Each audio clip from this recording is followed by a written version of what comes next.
Wednesday evening. It's time for another episode of What's Bruin. You are not, your eyes are not deceiving you. I do have Kenny joining me tonight because Gayle was supposed to be out covering the Fleet game tonight. So we were able to drag Kenny out of his busy schedule. But we also have a great special guest. Kenny, are you excited to have this guy on? Talk some bees with him? No, not at all. Not at all. Not at all. I know I'm excited to finally get a chance to sit down and chat with him. He is covering the Boston Bruins from Dom.Hockey now. We have Jack Studley. Jack, welcome aboard. Your first time on the show. How are things going over at Dom.Hockey now? And how did you enjoy the Bruins season? It's actually over. And Kenny ran away. Mm-hmm. Kenny's gone. He wasn't excited to be with me. Well, thanks for having me on. All right. I on. wanted you over him anyway. I can do a show with him anytime. Well, first, thanks for having me on. I'm really happy to be here. Talk some bees, talk some playoffs, because it's that time of year. Like you said, the regular season ended. And I wouldn't say a lot of people thought the Bruins would make it to the playoffs this year, but here they are. They start this weekend. We still don't know when. And yeah, it's all positive from Dom.Hockey now. Awesome. Well, Kenny, thanks for coming back. I know you weren't that excited to talk to Jack, but No, thanks for putting up with it with us for a little bit. I know. I was so upset. I didn't even want to see him when he came on. I was like, he doesn't get to come on the ice first or whatever, leave the ice last. Like I need to be the last one in. All right, that's how it works. I don't know what it is, but every time you add people to this thing, it just the audio does not work for me. So as long as we're not adding anybody else. I think we'll be the only person I'll kick you off at this point for is Kevin, who's already jumping in the comments. Welcome in, Kevin, and an OG watcher of the program. Karen has jumped in on YouTube as well. So hopefully they're excited for the show. But I know, Jack, you mentioned not very many people thought the Bruins would be in the playoff race, let alone in the playoffs. Kenny, you and I had a lot of these talks early in the season. This is pretty much exactly where I had them. I don't know about you, Jack. Where did you have them coming in this season? And we're going to get Kevin in the comments because he wanted them to absolutely tank this season. But we'll get to Kevin in a little bit.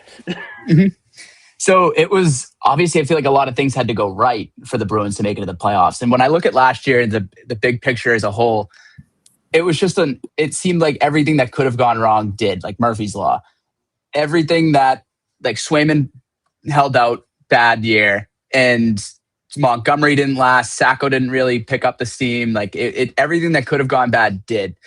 So this year, they still had the core together, and they kind of retooled on the fly. I don't like that term, but it's exactly what they did. And yeah, they kind of new head coach. I mean, I can talk forever about Marco Sturm and his impact on this team.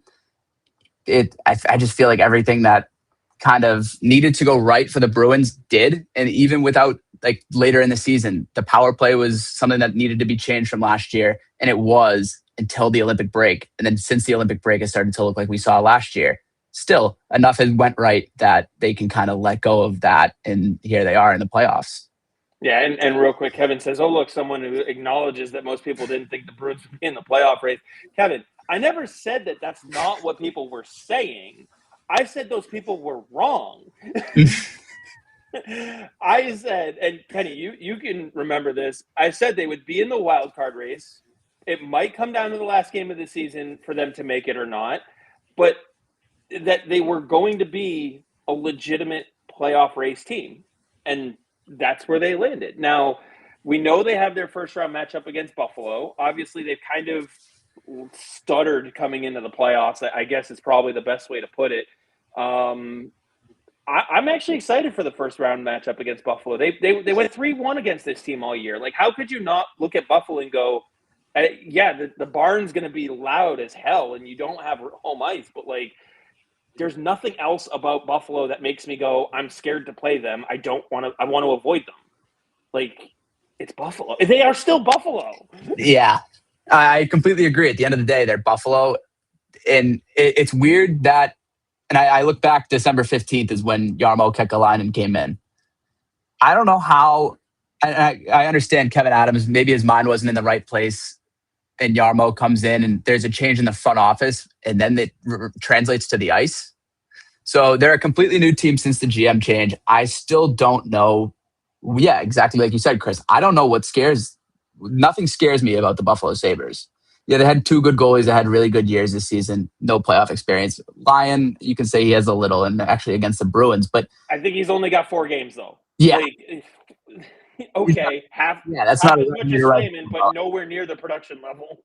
Yeah, exactly. So I think there's a lot of it was a perfect storm for the Sabres to get to where they are. I mean, clearly it's been 15 years and no one had this expectation for them either.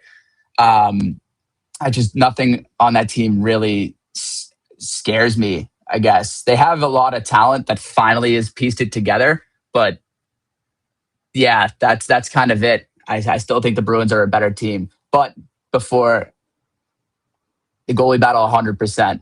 Yeah, They Kevin haven't. That's chiming in. It's a yeah. series. I completely agree with the putting the puck in the net. The first period was an exception last night. They did 4 times, but other than that, they haven't really had much, especially recently, success putting the puck in the back of the net.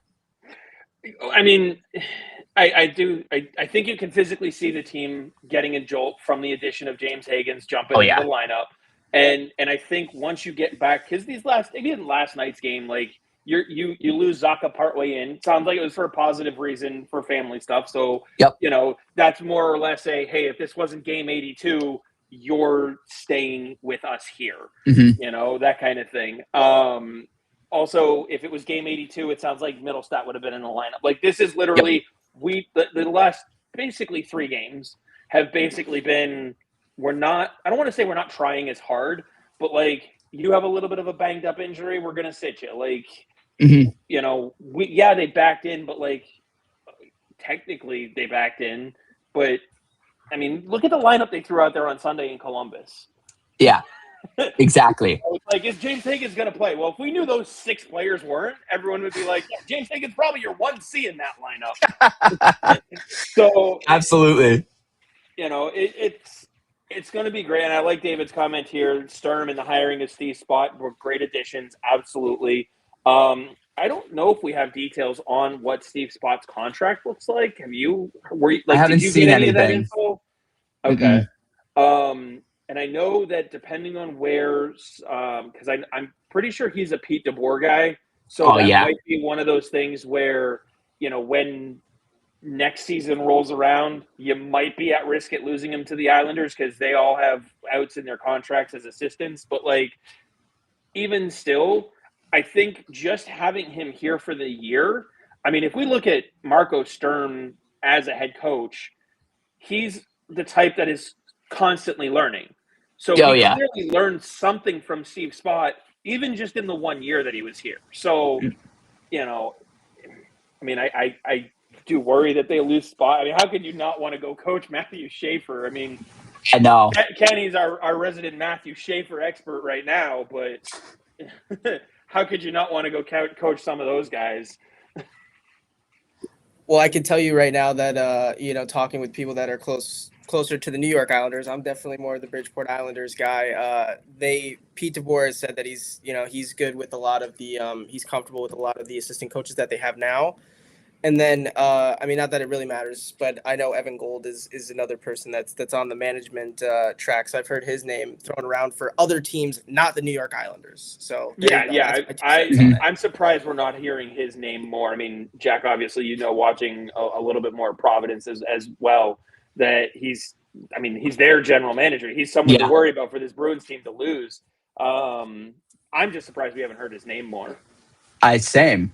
And I don't think he's not going to be the only AGM that's getting. I've heard Jamie Langenbrunner's name more than Evan Gold's name. Same here. And I think a lot of that is New Jersey. So a lot of that also is like, an AGM and a GM of an AHL team, like realizing it more this year is like the AGM doesn't have as much like autonomy over the roster. It's a lot of it is coming from the GM. So people see successful AHL teams and they're like, oh, this guy's a great GM. It's not necessarily the case. You look at Bridgeport, like they had a great season, but it's not all Chris Lamoriello. I talked to some of the players and they're like, no, the first call is Darsh. Darsh talked to my agent and said, hey, we want you here. It's not necessarily just the AGM, but like what Dom said last week or a week before, whenever Dom was on, he was talking about how Evan Gold does a lot as an assistant GM, not just being in Providence. He's like a cap wizard. Like he does other things yeah. than just Yeah. running the AHL team. So that's probably why you're hearing Evan Gold's name opposed to a lot of the other like AHL top GMs or whatever. So, and it's clear that, as you mentioned, it's with the Devils, but it's clear that Langenbrunner has that connection, and that's why his name keeps popping up. But you would think that the duration of success that this organization has had, they would be tapped into a little bit more for some of that front office talent. So real quick, Kevin asked where Dom is. I know Dom had his grandkids today, Kevin, so he might not be around at least until later. And then Ian points out, if the Canadians eliminate the Lightning, we've got a chance to win the East. I mean, that's the other matchup. Like, I actually want to springboard off of that matchup and Ian's comment here. I'm sick of hearing people bitch about the playoff format. Jack, what are your thoughts on the playoff format before I go into that further? Yep. I'll start with this. I don't think Pittsburgh and Philadelphia should be matching up in the first round. I think that's a little based off of where they ranked. I miss 1 versus 8, but I see why they do it the way they do. Exactly. I understand why people like the 1 versus 8. I mean, think about it. You'd have Ottawa, Carolina right now if that was the matchup. You've got one of the hottest teams coming into the playoffs against a team that somehow won the conference but has so many questions. So, like, who's not rooting for that 8-1 matchup and that 8-1 upset? But what people are complaining about are the matchups. Like, you have Dallas, Minnesota, two of the top teams in the West, quote unquote. One of them is going to be eliminated in the first round. That was going to happen anyway. Like, if you look at the 1 through 8 in the East, if you go 1 through 8, then you have Boston, Montreal in the first round. You're losing one of your top hockey markets in the first round in that scenario, whether they're both good teams or not. They're your biggest revenue generators. So, and then you mentioned Pittsburgh, Philly. Well, Pittsburgh would be taking on Tampa Bay. And now you're losing Crosby in the first round or a perennial cup contender in Tampa Bay. That's in the true. First round. So, like, we're just complaining about something different. How about you just sit back and enjoy these fucking playoffs? Yeah. Yeah. Because the matchups that we do have are going to be fun. Yeah, well, I don't want to be hypocritical. Like, I feel like if it would be a different story if like the Bruins were matching up with somebody difficult and they were a top seed. I feel like you'd probably be like, oh, what the hell? But for me, I really don't care at all. So I'm like, let's go. Better first round matchups. Like, I'll be tapped into that, and there you go. I'm happy with it. Well, and you say that, but like, if you're the Bruins and you're the 1 seed, or in this case Carolina, they're the 1 seed, pick any other team. They're going to have to get through that team anyway. Yeah. So it's just a matter, and like, I get it. Does it suck to see Dallas or Minnesota go home in the first round? Yeah. But does it suck to see Pittsburgh or Philly go home in the first round? Yeah. Well, which team is more likely to eliminate Pittsburgh? The Tampa Bay Lightning or the Philadelphia Flyers? Which series is more likely to go 7 games? Oh, to go 7? I'd say Philly. Philly Pitt, right? Yeah. So wouldn't you rather have that in the first round to build, and then let's say Philly gets past, and now they have to face Tampa? That's a much better hyped up match. Yeah. Like, they just got past Pittsburgh. Yeah, I know that's a completely different way to look at it than I have, really. Because I'll look at it and see. Like Kevin, I'll bitch about it until the cows come home. But at the same time, that it is a great first round matchup. Like, Dallas, Minnesota is going to be must see TV. At the same time, it would be a great second round matchup. Also, if you look in the West, then you have. I'm just going to reorganize the standings by conference real quick because you'd have Vegas and Utah in the first round. You'd have Minnesota and Edmonton. So now you're either eliminating Connor McDavid in the first round or the Minnesota Wild. So basically, just pick which thing you want to bitch about or pick which thing you want to enjoy. I mean, I like the matchups that we have. The other ones would be great too. So why be miserable about the matchups you don't have, and just enjoy the ones that you do? Now, and I see the complaint would have been validated this year if, say, Philadelphia didn't hit that hot streak at the end and win 3 games and launch themselves right behind Pittsburgh, and say like a Detroit finished with more points than Philadelphia and missed the playoffs because they were the 3rd wild card, but Philly got in as the 3rd seed in the Metro. I understand that, but that's such a far-fetched hypothetical that it hasn't happened yet. It doesn't happen that often. And like right now, the biggest complaint that people really can have is Washington, Detroit, Columbus, and New York all finished ahead of Anaheim and LA and have been eliminated from the playoffs. But that happens in every fucking sport because that's the difference between having an Eastern Conference and a Western Conference, which every sport has. Mm-hmm. So like that's what happens when you mesh all 32 teams instead of going by conference. Mm-hmm. How often do you see that happen in the NFL? We don't complain about it there. No. Like, it happens. And that's where I look at teams in the bottom and I go, then get better. If you're going to complain that the Jackets are out or that Detroit's out, but the Ducks are in, then get better. Kevin says, Chris, what I always do is I just don't care. I just don't know. And they don't know me, so I focus on what I am. But you're bitching about this, Kevin. Kevin also has a question. Is there a scenario where Toronto can slip back to 6, or is that all set in stone now? I'm going to pull up. Yeah, I am too. They play Ottawa tonight. That's going to be interesting. Yeah, 7:30. And Ottawa's sitting out some starters. Yeah, but they can still take it because no one in Toronto cares. No, exactly. And quite frankly, winning is what we want. We want Toronto to win this one. Yep. Yeah. And we want San Jose. We want Seattle to lose. Let me just reverse the standings because right now they are sitting 1, 2, 3, 4. They're in 5th. Yep. And if they win, they jump ahead of Seattle. So we want Seattle to lose their last 2 games and Toronto to win tonight. That guarantees them at least the 6th spot.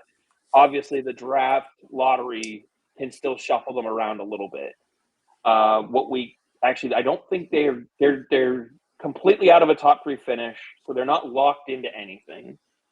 Mm-mm. So the draft lottery can still really hurt them. Yep.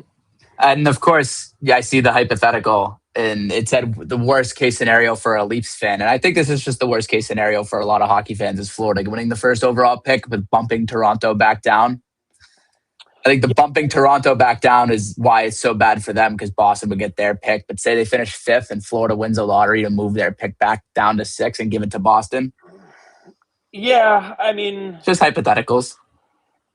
Yeah, that's one of those things where there's just so many hypotheticals when it comes to the draft lottery that I'm trying not to overthink it too much. Like, it would be great to get that pick at 6 just because it would become ours from Toronto. But, like, all right, let's say we don't get it. Let's say they get a 5th overall pick. All right, cool. Now we have an unprotected pick from them and possibly an unprotected pick from Florida in 2028. And it's like, all right, so now you're telling me we're back to 3 first-round picks, couple years out, no less. Like, let's not forget, because everyone's going to immediately go, 2015, Don Sweeney had 3 first-round picks. Yeah, well, he also had like 3 weeks to prepare, not 3 years to prepare. So he's got plenty of time to deal those picks well before that draft. Exactly. And I even think the further out they go, say it's 2 2028 first-round picks, because you don't know what's going to happen next year with Toronto's pick, the better those become for trade assets. I don't know if they're going to select with both of them if they get pushed back to 2028. I think that might be if this retool is sped up and it's like if it's going the way it has been, they will be in a position where they don't need to use those draft picks, where they can trade them off and acquire the Don Sweeney way, just acquire an established veteran. Right. And if you really look at where Florida sits right now, like, this is a team that they have an easy sell job on. Like, they have a bunch of unrestricted free agents coming up of low dollar amounts, with the exception of Sergei Bobrovsky. But, like, these are the, Thomas Nosek, Luke Kunin, those are the guys. I think AJ Greer is one as well. Tell me you can't sell them on come back on a cheap $950,000 deal and win another cup because we'll have all of our guys healthy again. Like, if you take a little less and we can get these other guys that are key, like a Sergei Bobrovsky, back on this roster, we make another run, and now you become a 3-time Stanley Cup champion. Like, Yep. Of course they're going to do that. Man, And it's easier to sell those guys too to come back and make $950K if they're making all $950K. Right. Chris, you would have an absolute field day right now. Callum Tongue, 3 goals on 10 shots, absolutely looks awful. So if you're wondering why I'm sitting here on my phone the whole time, it's because Bridgeport won't stop scoring. So I told you when he signed it was too early. Kenny, well, Hartford's out, so that's why he's. Doesn't matter. I still told you it was too soon for them to sign him. He should have gone back to college for another year. Definitely. Well, I said that too. I know. I said it. You agreed with me. All right. No. I said that. You agreed with me. See, that's why I don't come on here. I get absolutely grilled. I'm just whatever. David says, assuming the Bruins get the 6th pick, who would you like to see Sweeney pick? A right shot? Yeah. Here's what I would say. And I think they're starting to kind of adjust their draft picking philosophy here. If you're in the first 2 rounds of the draft, you need to pick best player available. Anything past that, you could make the case for the 3rd round as well, just because anybody who falls that low, there's still possibly some first-round talent in that player. But at a certain point, you have to go best player at biggest position of need. But I don't think that's the first round, because even, like, again, there's so many hypotheticals that who should the Bruins pick? Well, if we were doing this last year, we would be throwing names like Frondell out there. We'd be Denoyer, and then none of those guys were there, but James Higgins was. Yep. So, we really need to see how that draft board is going to fall, at least once the lottery is done. Mm-hmm. Because what if the Bruins end up with 12th overall? Yeah. That's a totally different conversation. It's still a great pick to have, but if I heard he's trying to shop the 12th overall pick, I go, okay, good move. If he's shopping the 6th overall pick, I go, not in this draft. Yeah, I completely agree. And I think I completely agree with the philosophy of best player available. I think it changes a little bit if you have 2 first-round picks in the draft. I think if they did have the 6th, you go best player available at 6, and then at, let's say it's 22. I'm not sure where it's going to be. Say it's 22, then you might look down the blue line. You might be. But if it's just 1 pick, you go best player available. I don't care who it is. Take the best player on the board. It's not going to hurt. Right, because once you stack up the talent, that's when you are able to trade it for the position of need. Exactly. And so, I think we're in for a major offseason, especially at the draft when it comes to trades. I mean, if you look at how many teams out there you look at and go, they've got to change something. And I like Kevin's comment, best player available, picking that high. Bruins could use a forward or a defenseman, so you take the best. Yeah. And that's really what it comes down to, because if I told you they picked Ivor Stenbard, no one's going to complain. Yeah. Because he fell to you, and, they need it. That doesn't address the right shot defensive need, but if they're all gone, you got to take a forward. I'd rather him take Stenberg if he's available than trade out of the pick. Yeah, 100%. There was no defenseman available, so we traded out. No. Yeah, exactly. But yes, as you said, their biggest need is right shot defenseman. But I also push back and go, they have a few in-house that they're able to kind of give a little bit of time. So if you have a high-end forward available, again, depending on what that right shot D talent looks like, you don't have to pass up a really good forward, because you don't need you still have McAvoy as your top guy. You don't need the one, you're not looking for your pillar on the right side. You have that. Yep. So if you address right shot defenseman in the 2nd round, you still could find someone that also helps bolster the depth of that position over the next couple of years, they might be 3 years out instead of 2 years out. But, you look at some of the guys they have, Soderstrom had a good year in Providence. Yep. Would look to bring him back. Again, we're not talking about an 8-year contract for the guy in the offseason. Ty Gallagher, he'll get NHL contract looks this offseason. If he doesn't, I'd be shocked. Is he a lefty? He's on the right side. He plays with Freddie Burnett. Okay. Got it. That Burnett-Gallagher tandem has been phenomenal. They've been lighting it up. Yeah. Oh, my God, dude. Are we kidding me? They just scored again. But I'll tell you, I was watching Providence, and Freddie Burnett and Ty Gallagher, two unbelievable players. Like, they blew me away. I got to vote on AHL awards, so I actually put Freddie Burnett in a few different categories. I put him at actually, I don't know if it was a few, but I definitely had him for like defenseman of the year. Like he was absolutely unbelievable when he played Bridgeport. But Ty Gallagher, another one, like you seriously cannot go wrong. Well, with Gallagher, Kenny, I know you can talk a little bit more about it because you've seen him probably a little more, even though you focus mostly on Bridgeport. He's the kind of guy who plays what needs to be played in relation to his D partner. So Brunet is more that puck mover guy. So Gallagher's not going to light up the score sheet and be the puck mover because that's what Brunet is doing. Yep. But he can move the puck. He's capable of it if he's with someone who's more defensive. I will tell you, like, I do Bridgeport, but like we did see Providence 12 times this year. 12. So I feel like I do have a pretty good grasp on the Providence players. So yeah, you still see them. That's why I'm kind of throwing it to you first. Yeah, I'm obviously a big fan. I don't know. I'm trying to record this video. Oh, gotcha. I'll turn it to Jack first then.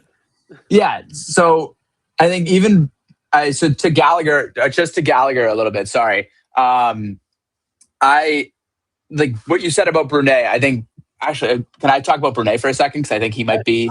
Yeah, I think Brunet's on his way up to the NHL next year. So that's where I'm going to start there. But now, sorry, I'm all over the place. I'm going to go back to right shots. Go wherever you want to go. It's fine. We've got time. Yeah. So on the right shots, on the right side, they don't have many players under contract. Besides, it's McAvoy and Jokiharju. And anybody who's paid attention to the Bruins has seen that Jokiharju has been in and out of the lineup this season. He hasn't really found his spot. Peak's a free agent, and then everybody in Providence is a free agent. Like we said, Soderstrom, Sweezy's a free agent. Max Warner's a free agent, and so is they haven't signed Mason Langenbrunner yet. Right. Those are your 7 right shots. Now, it's funny that you say that, though, because for next season, on that right side second spot, I'm penciling in Mason Lohrei. Yeah, he's looked really good on the right side. I think next year your top 4 defenders are McAvoy on the right with Aspero, because he's already signed. That's your top pair. Then you do Lohrei and Lindholm on the second pair. Yep. And then you just need to find someone who can work with Nikita Zadorov on that third pair. Is it Jokiharju? I mean, that's kind of where you're at right now. Is by default it's Jokiharju, but that was a great comment. Yeah, Kevin's full of some of those Nick Ritchie type deals. I love Nick Ritchie. And I think Bruins fans will be glad to know that next year is the last year of the full no move clause for Hampus Lindholm. Yep. So. Yep. Just who's going to want to buy? That might be a tough one to sell off. I mean, it's only $6.5 million with the cap going up, and he's only 32. I don't know if I even look to sell that off. Yeah, that's a good point. That's kind of what I thought you were getting at with the trade clause being up. But yeah, I don't know if you do, just because of the money. The money's great money. He just hasn't been the same Hampus Lindholm. And has anybody been the same since the 65 win season? But Hampus Lindholm really hasn't. He hasn't been the same since the knee injury last year. Yep, that was that. Yeah. I'd be very interested to hear how. I mean, just because he's 100% doesn't mean he's back to the same level of 100%. If that makes any sense. So I know keeping Hampus Lindholm when this contract is over, he's only going to be what, 35 35. So, I like, think so. Yeah. 35, let's see, 33, 36. He'll just be 36, it looks like. Depending on what time of year his birthday is. Yeah, 36. I mean, do you and it runs in line with McAvoy and Zadorov's And contract. Do you really Zadorov. think any of them are going anywhere until 2030? Nope. So I know you mentioned Freddie Brunet making the jump, but where are you going to put him? Yeah, that's true. There is no spot for him. Yeah, shit. I didn't think that far. I just kind of was like, Brunet's going to make the NHL next year. And if Brunet's in the NHL, I don't want him to be the seventh defenseman. Because I think Exactly. he provides too much to the lineup to be the seventh guy. So it's not like he's like a Parker Wotherspoon from last year where he was the ideal seventh defenseman. He's going to be a guy that you can't really sit. And for that reason, he hasn't been playing on the right. Gallagher's on the right down in Providence. But for that reason, I don't know if I'm penciling in Mason Lohrei. On the right side? On the right side, I could see them moving on from him. And I could absolutely see that too. It's just with what he's given you on the right side. Yep, it's gonna be hard to move on from him. Well, the other thing is the scarcity of right shot D. We were just talking about how badly they need to draft one. Well, if you're able to pencil in Mason Lohrei on that spot for the next year or two, you can draft someone who you can then develop to be his replacement. Mm-hmm. So, David says, for me, Lindholm stays. Career Bruin would be lost without 27. I don't know if Gayle's watching, but I'll pass this question on to her. Kenny, I know you've seen the last couple of weeks. You see Kevin's comment here, switching Matt Poitras to D. Listen, I don't think Gayle would be in favor of that, but I do know the Bruins faithful would probably be in favor of calling Fabian Lysell up for that right defenseman spot at this point. So, Matt Poitras probably not. Fabian Lysell definitely. So, deserves it. That's why Matt Poitras has been playing in Providence, so he can improve that defensive game for that switch. That's what they've been doing in secret. Jack, I do want your thoughts. Would you bring Lucas Reichel back? Sorry, I'm literally looking at I have Puckpedia pulled up, and that name just stuck out to me, and I'm like, he's their only forward RFA right now. I would. I don't see why it would hurt. I think he could be that extra. It sucks to say to somebody you're going to be the extra forward, but like he could be that extra forward where they just plug in. Sturm really likes him, it seems like. Maybe it's the German connection, but he's got the speed too. And so Sturm has talked a lot about how much he likes Reichel and he can just plug him in, even in like the 10 games he's played. So I think it doesn't hurt. You gave up a 6-rounder for him. I feel like that. You've already gotten what you would hope to get out of a 6th-round pick. Exactly. So you might as well just keep it. You're almost playing with house money now. But that's why when I said he is the only one, Dom Korpisalo is going to turn into a right shot D because if Swayman gets hurt, they need DPA. Hey. I think I can finally take my victory lap on this team's not a playoff team without Jonas Korpisalo. So they were right to keep DiPietro in Providence, and everyone who said, oh, he's got to be the number 2.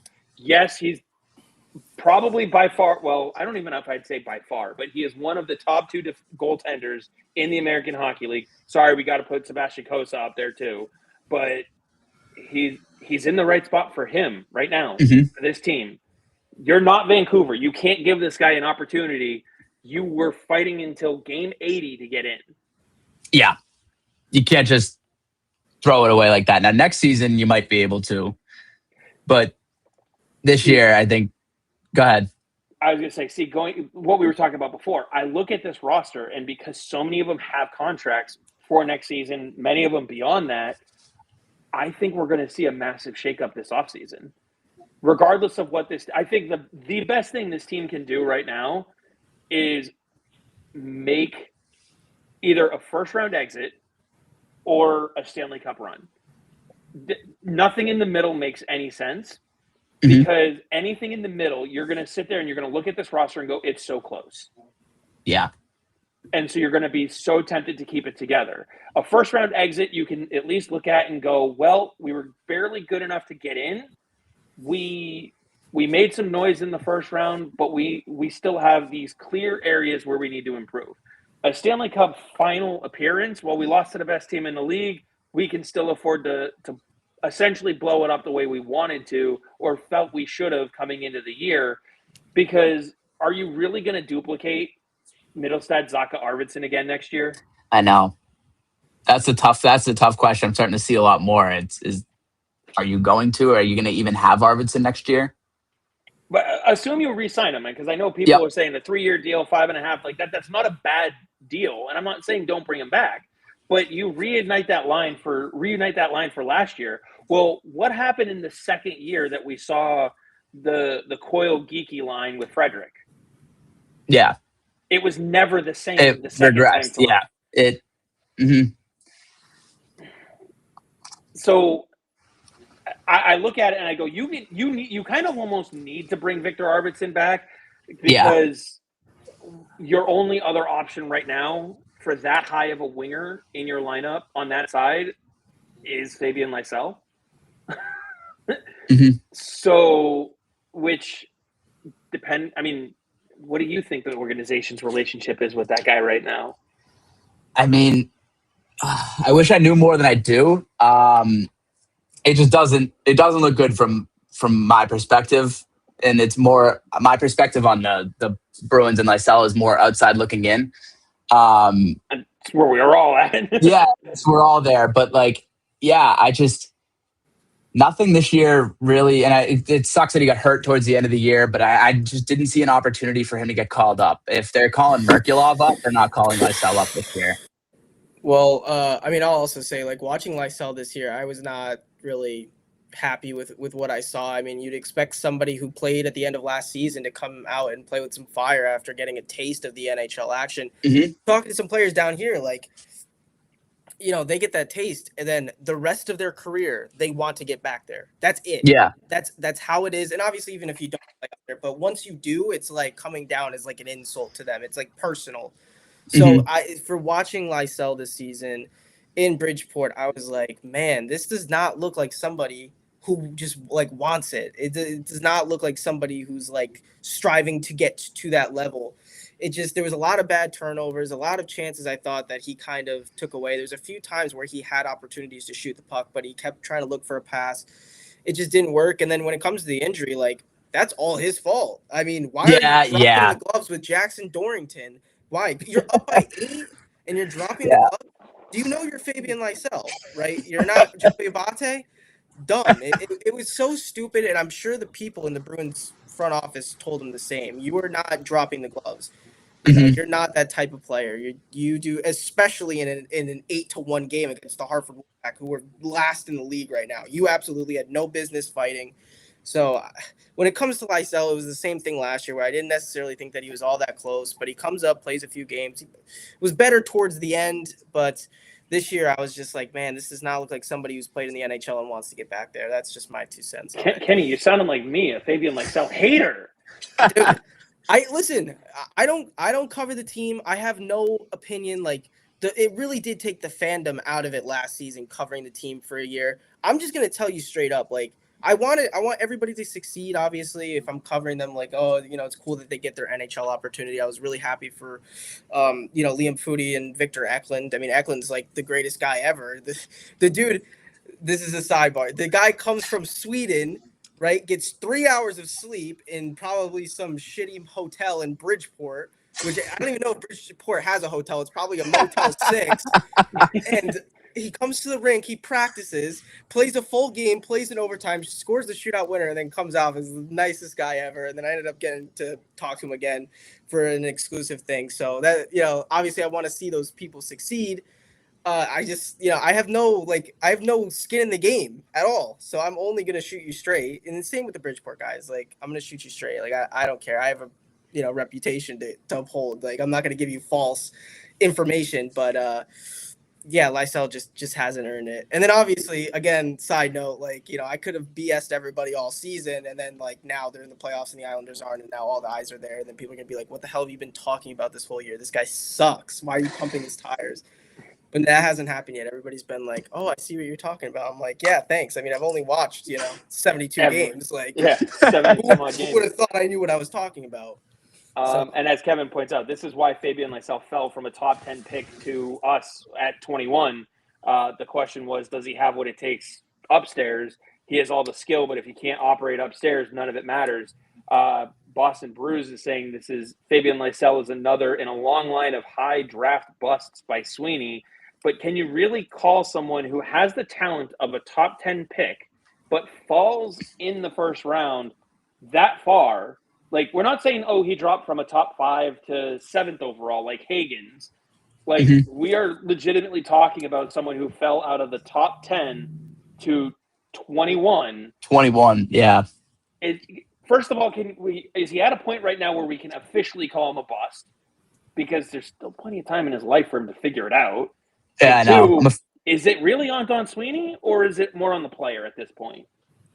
Yeah, and I to answer that last one, I think it's more on the player. But to go off of kind of what Kenny said, I feel like the reports I saw at the beginning of this year were that from Providence were that it looks better for Lysell. He's got more effort than he ever has. He's giving it his all, and then yeah, obviously the injury is his fault, and he kind of fell off the score sheet for a few, but yeah, I do think it's got to be his. From everything I've heard over the past few years of whether it's like it's him staying home or it's him not choosing to, skate with the team. It's like stuff like that is his choice. But at the end of the day, like I do like Kevin's comment. You can't call a 21st pick a bust. Yeah, I like this one too, where it says busts are reserved for players that the consensus is they will be a star, and those players go early. So, but. Yeah, I still think like with the expectations that were there for Lysell, I think that people expect just with the top 10 talent, there was an expectation there that he couldn't achieve. And with that, it kind of set him back. And we got Dom jumping in saying that Sweeney is still a fan of Lysell's, which I mean, with the talent, I don't blame him, but like, he becomes an RFA this season. So what, you give him the bridge contract, if you will. Like, Fabian Lysell to me is the guy that you give contracts to, qualifying offers to, until his time runs out and he becomes an RFA. And if he still hasn't figured it out, that's when you give him the max amount of time you can. And then at that point, if someone else wants to come in and give him a parachute contract offer to try and save his career, you let them. But if you give him, I mean, he was drafted in what? 19? 2019? I thought it 2020. Was it 20? Forget those the COVID years. I confuse. You give him 2020 was COVID, so I think I don't know if he got a full season or not. I just don't remember which year it was that he was drafted. Oh, 2021. Not even okay, close. So 21. Look at that. Yep. But now he's 23, so you take him until he's 26. So you got 3 more years with him until he hits unrestricted free agency. Like, you've given him 6 years at that point. Like, that's too long, I think. That's too much. But that's what I'm saying. Like, with his talent, they aren't going to give up. That's what I'm saying. With his talent, you give him that ramp to figure it out. And after 6 years, if he still hasn't figured it out, then you can walk away going, we gave it our best shot. Yep. And completely that's when agreed. You can say, that's when you, Bruins, that's when you can start to say, Don Sweeney lost out on that pick. Like, that was a waste pick or whatever. Bruce followed up with, I autocorrect maybe, with instead of saying Boston was a high shitty draft pick. It's still a long line of, I mean, is 21st overall still a quote unquote high draft pick? I would say. I'd say so. First round is usually where I consider a high pick. I consider 32nd overall is a high draft pick. I consider like the first 2 rounds like pretty high. Like you should be hitting on those most of the time, right? But it's definitely not like a top 10 pick where it's like if you have a David Reinbacher like that. That's just not that's not good. But like a Lysell, I feel like people, because Lysell was like the highest pick for so many years, people been Yep. harping on this. It's like okay, right? Take a step back. He's picked at 21, whatever he was. So, I think it's tough, right? And I look at somebody, and I'm gonna keep referencing Bridgeport.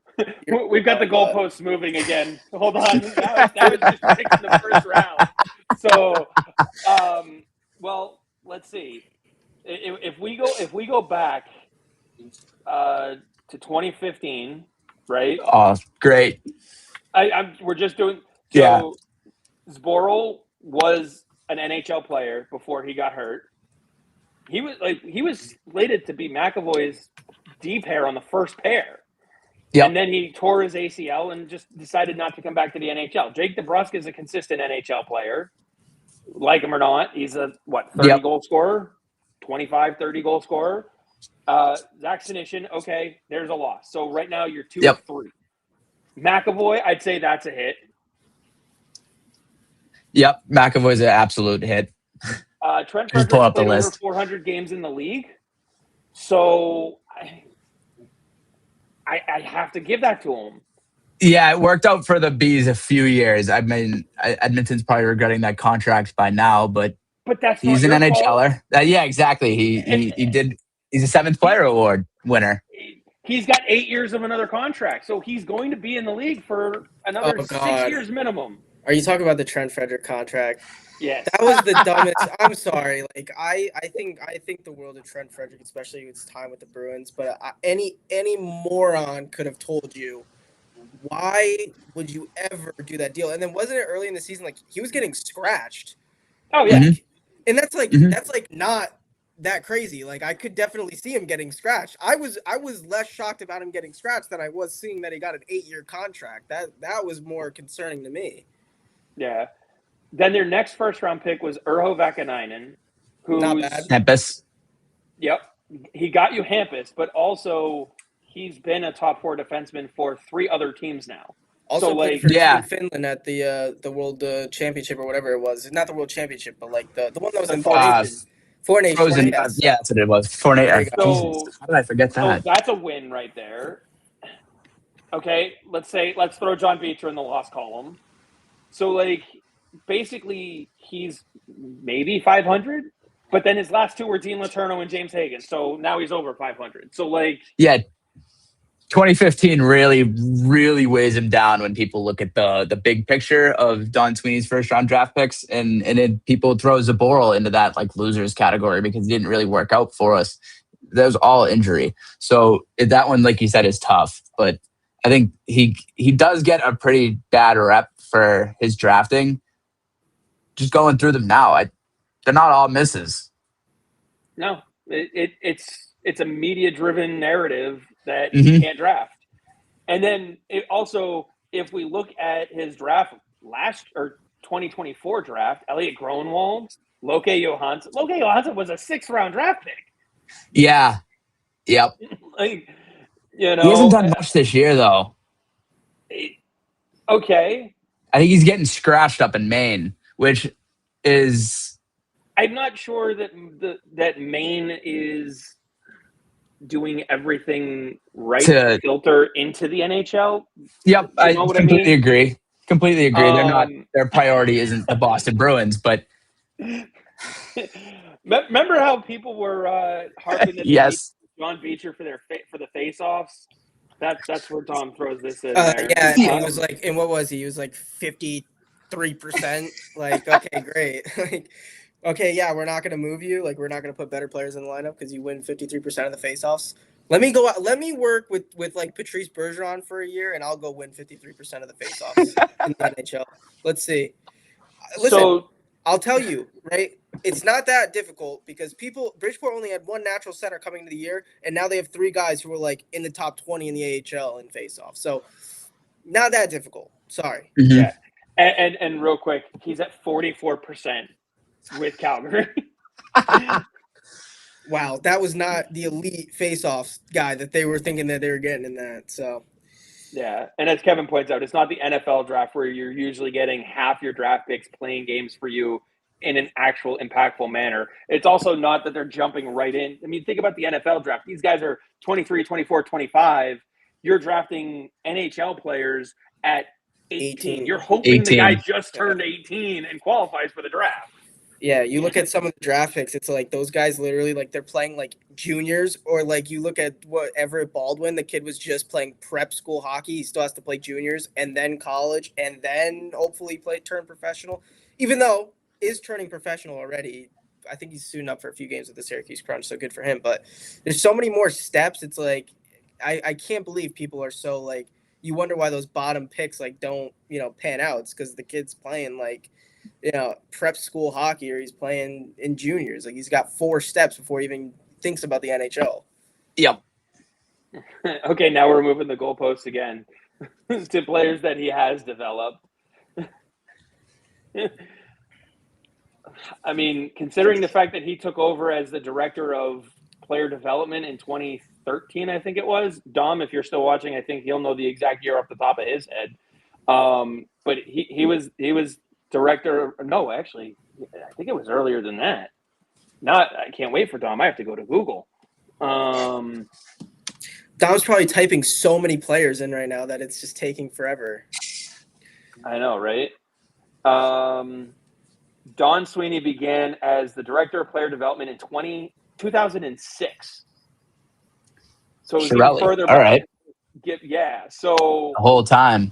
You want to talk about players that he's had a hand in developing? That list goes a lot further. Yeah. Because 2006 was when they drafted Milan Lucic and Brad Marchand.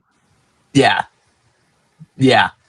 But I think And if you look, real quick, sorry to interrupt you, but if you look, after 2006, 2007, 8, 9, and that 2010 draft, with the exception of Tyler Seguin, they didn't select anybody with talent.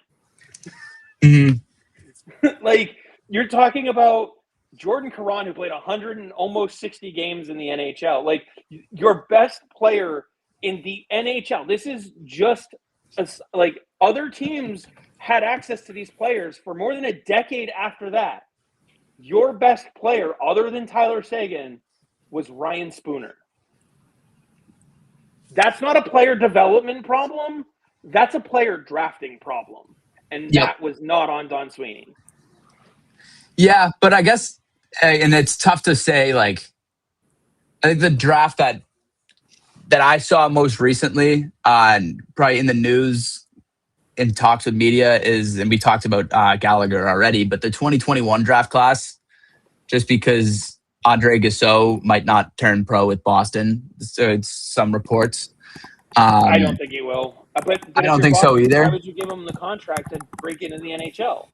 If you were Boston, and especially when that was coming out and they had Higgins in the AHL, you could absolutely not convince anybody that giving Gausseau an NHL spot and having Higgins play in the AHL was the right move. There would have been riot outside of the Garden. I mean, anybody with a brain also would have said, like, regardless of where James Higgins was playing, Andre Gausseau definitely should not be in the NHL. Like, I don't know that he's not an NHL player right now. No, I know, but I think he's putting that out there. So, like, it's like, okay, give me an NHL deal, or I will just go walk to another organization. That's most likely what it was. It wasn't like he truly believes that he's going to be in the NHL. It's just like, if I can get in the NHL here, then I'll stay. But if not, I'm out. Exactly. And so, Jack? Do you remember what the deadline is to sign him? Isn't it in like August? August 15th. August 15th. Yeah. So between now and August 15th, this team's going to look way different anyway. Oh, completely different. Like, but yeah, I just to go back to that 2021 draft class where Fabian Lysell is right now, and it's still only a few years out, and these players are still like Harrison's still kicking it in the AHL, not with us, but in Gallagher's AHL, it's just none of them have hit the NHL besides Lysell's 21 games. And I can see Sweeney getting some shit for that. But at the same time, is that your focus in 2021? Is your focus really on the draft, or is it on competing in the next season? Also, that 2021 draft class was the most affected draft by COVID because all of their previous seasons got cut short. Yep. So you're literally only able to draft those guys based off of video.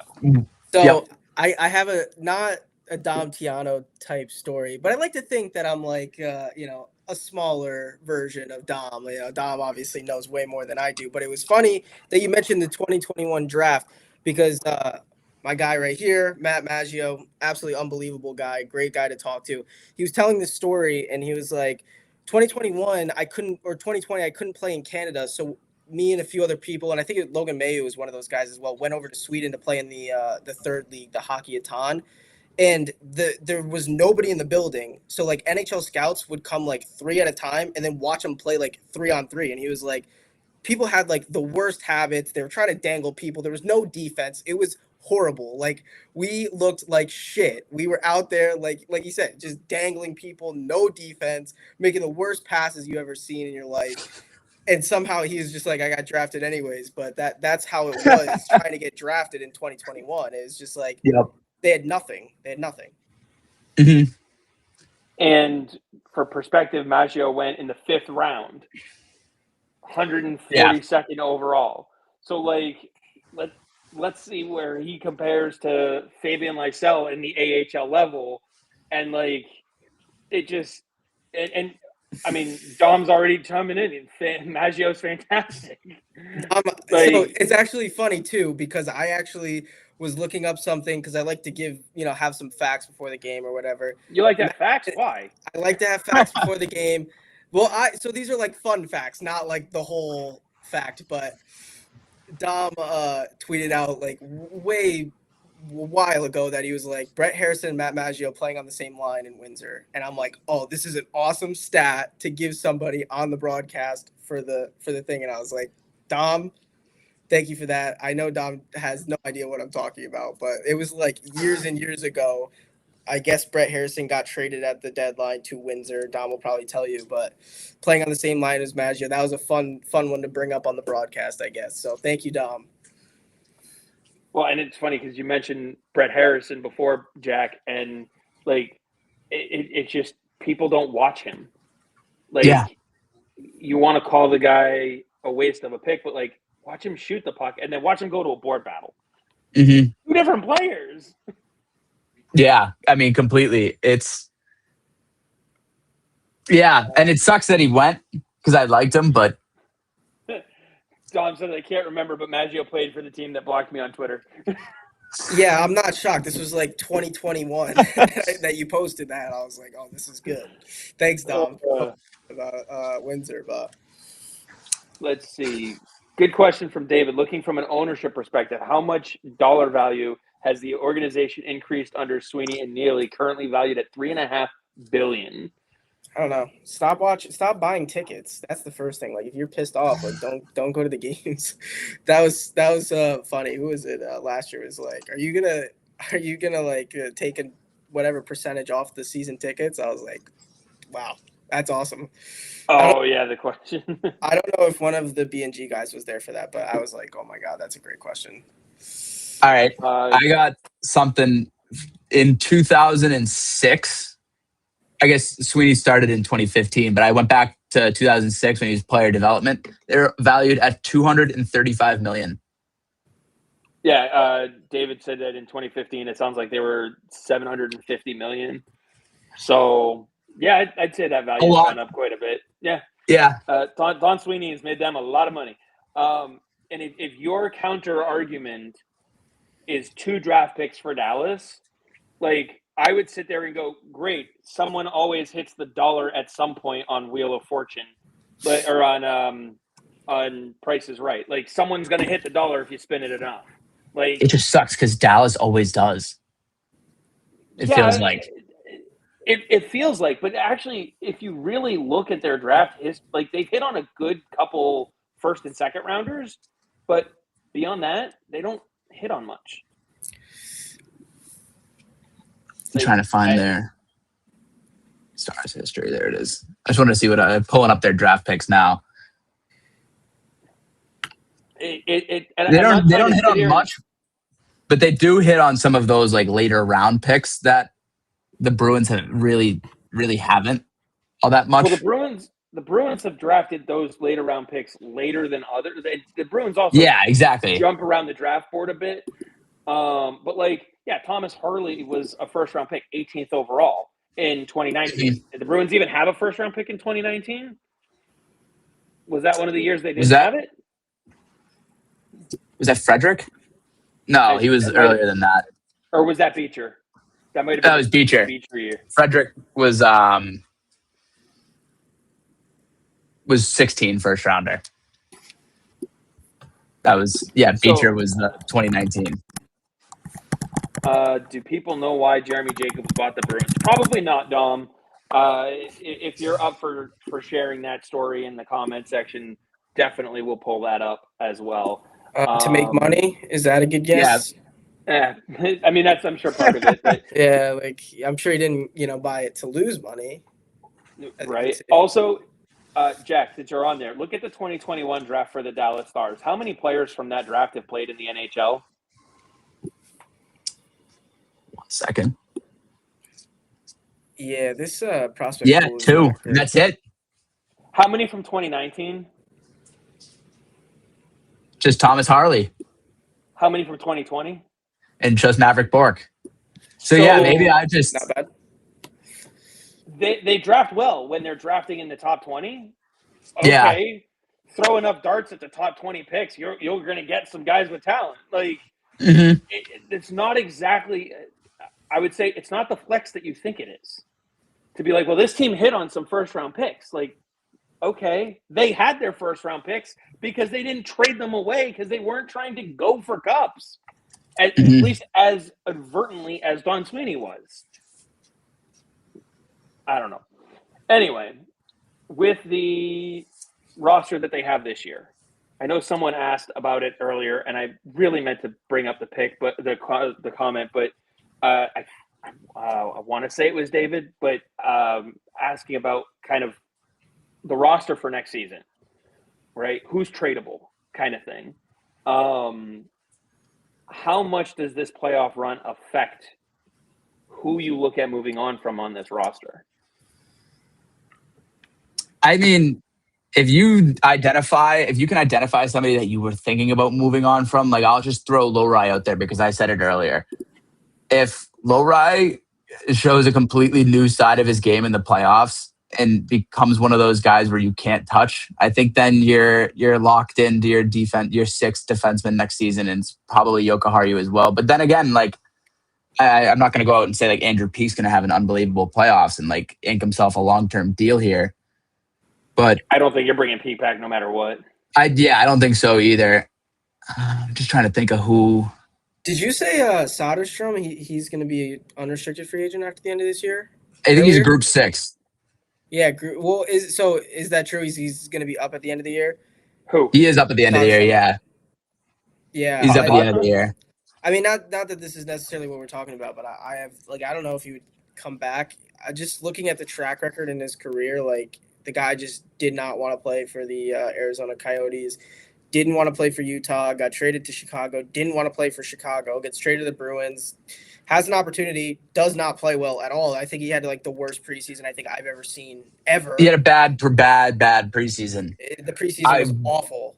But we'll give him credit though. He looked better in December. But then they sent him down, and I understood why they did, because you're going to run into the waivers problem with 10 games, and it makes sense. But I kind of thought he might be on his way back up soon. But again, no injuries, and they already have a loaded defense. They already have 8 defensemen in the NHL once Harris came back from his injury. But also, obviously, this is where some of the inner workings that we're not privy to, how does was he pitched on come back for a year, get back used to the North American game because he played last year overseas, and then we'll give you a fair shake in the offseason for another look. As Dom says, they have 18 open roster spots in Providence. Lots of guys are going to end up coming back. That's one where if you look at Soderstrom, you might not give him. He might not have an NHL opportunity right away unless he can win the 7th defenseman job. But if he goes down to Providence, he's your first guy up. Yep. Well, And I mean, thought, it depends. It depends on. I mean, if Brunei's going to be down, I guess it depends on who's going to get injured. It also depends on a lot of things, I guess, because it's like, well, you're not going to call Brunei up to be a six, and then rotate out or whatever. So, I mhm. guess it does. I guess that's true. That is right. I Well, just long-winded and way of saying it. let me ask you this too: if you make a deep playoff run this year, like let's say they just get to the finals, right?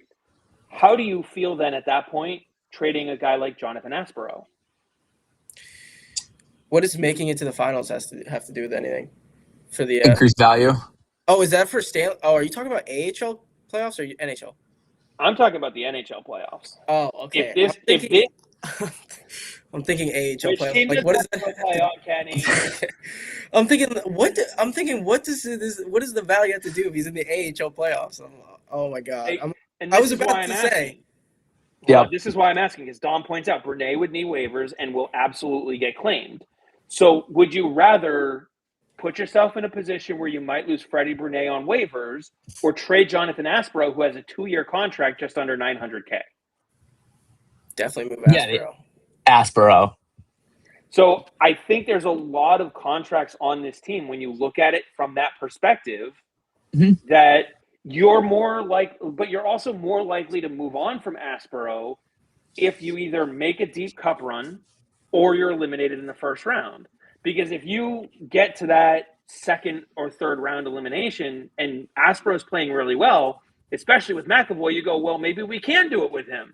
So now you Mhm. look and go, all right, that means we're going to have to potentially move on from Frederic Brunei. Would Yep. you rather move on from Frederic Brunei or Jonathan Aspero simply because of what the next 4 years of the team look like? Well, for years 100%. they've moved on from Frederic Brunei because they had the Asperos. That's a great point that Dom just said about, That Aspero can also play forward. yeah. Kenny, that was you that reached out to me about this, right? Over the summer? Yeah, yeah, and you were like, "Oh, I thought that was a typo on Elite Prospects." I was Yeah. like, "No, no, you Because, can actually do it." yeah, he's played left wing when he was with the Wranglers. Yeah, I know. You look at his elite prospects, you're like, oh my god, this guy had like 40 points as a defenseman in the AHL. Like, this is a great get. And then you realize, okay, well, half of them are like, or most of them are probably with him playing. So now we have people who are going to want to move Mason Lohrei to wing. People are going to want to move Jonathan Aspero to wing. People are going to want to move Fabian Lysell to goalie, of course. Yeah, Yep. of course. There wasn't enough talk about Aspero getting a shot at that third line left wing spot before Higgins came up. I know, right? That would have been interesting. Oh, yeah. And to BG's point here, Aspero can also play on the right side. I think he's significantly stronger on the left. Yeah. But like again, and maybe it's not Aspero that you're looking to move on from. Maybe it is you're sitting there going, what can we do with a Hampus Lindholm? What are our options here? Who is he willing to move for, or what teams is he willing to move for? Like Jordan Harris. Have you seen enough to bring him back next year? Like, no, but because of that, I would. I just don't think we got to see enough of Jordan Harris this year that I wouldn't hate them doing it again. Right. So, but if you've got McAvoy, Lindholm, Zadorov already solidified. Exactly. So that's just another spot that I'm filling in. So now you're sitting here going, okay, you've got 3, let's call it 4 other spots. I think Jordan Harris would make a great 7th defenseman slot. And if you can bring him back for $900,000, that's where you would want to try to slot him in. I do think, obviously, like you said, you only saw him for a limited time this year, but he hasn't been bad. No. So now, okay, where do you slide Jonathan Aspero in? Where do you slide Jordan Harris in? Now you're down to 2, maybe 3 spots. Can you move off the Yoki Haru contract? Do you trade Mason Lohrei? Like, that's why I say I think you slide Mason Lohrei to the right. Yep. Now you're able to sit there and go, all right, well, Aspero can play the right if we need him to. Harris can play the right if we need him to. So we can move on from Yoki Haru because people are going to want right shot defensemen. Yep. Tell me no matter who. Get something for him on the day of the draft. I mean, if they can get the return they got for Carlo. Exactly. Thank you for bringing that up. That was awesome. Especially as Dom says the Leafs aren't losing yet. Thanks, Dom. But like, what do you realistically think if you packaged, say, Henry Jokiharju and Casey Middlestat together? A lot, especially with the slim pickings of the free agency. Like, you could get a lot. Exactly. And that's a package that you can shop to a team that's a mid-market, like a Columbus, for instance. Now they have reasonably good, talented guys that they can. I mean, well, obviously that'll be decided based on whether or not Rick Bowness comes back after his comments. How about that? Oh, That was fun. That was a great watch. That I don't was know what I would do. That? Kenny, did you see that press conference? Yeah, and to be fair, Columbus looked like shit. They looked like they didn't care. So I mean, listen. After hearing that, I'm bringing Bonus back. Like, absolutely. I'm like, all right, you want to change the culture? Go do it. You gotta hate to lose in the NHL, and I mean in anything really. And yesterday they looked awful. I turned the game off. I was like, this is so boring. They don't care. Jack, did you have something? No, I was just more like I completely agreed. It just sucks that it not sucks because I couldn't give a fuck about what the Blue Jackets do, but it sucks that now it's the exit interviews. Like, we didn't get to hear about that was it for that season. Like, now it could be like Bonus is gone and well, that's it for the story. Like, if Bonus is gone, Columbus is soft, and that's never going to change. I think my understanding is that it's the players who are going to have a huge say in keeping Bonus around or not, especially with the exit interviews here. Zach, I completely agree. He was right with what he said. But if he doesn't stick around, I think that will be a sign of the players, we don't want him around. And to me, that's the players not taking any accountability for the complete collapse they had at the end of the year, where they looked like shit last night. And yes, he did say the same about the Jets. He had a pretty bad falling out there, but I just think that's the name of Bonus. That's Bones for you.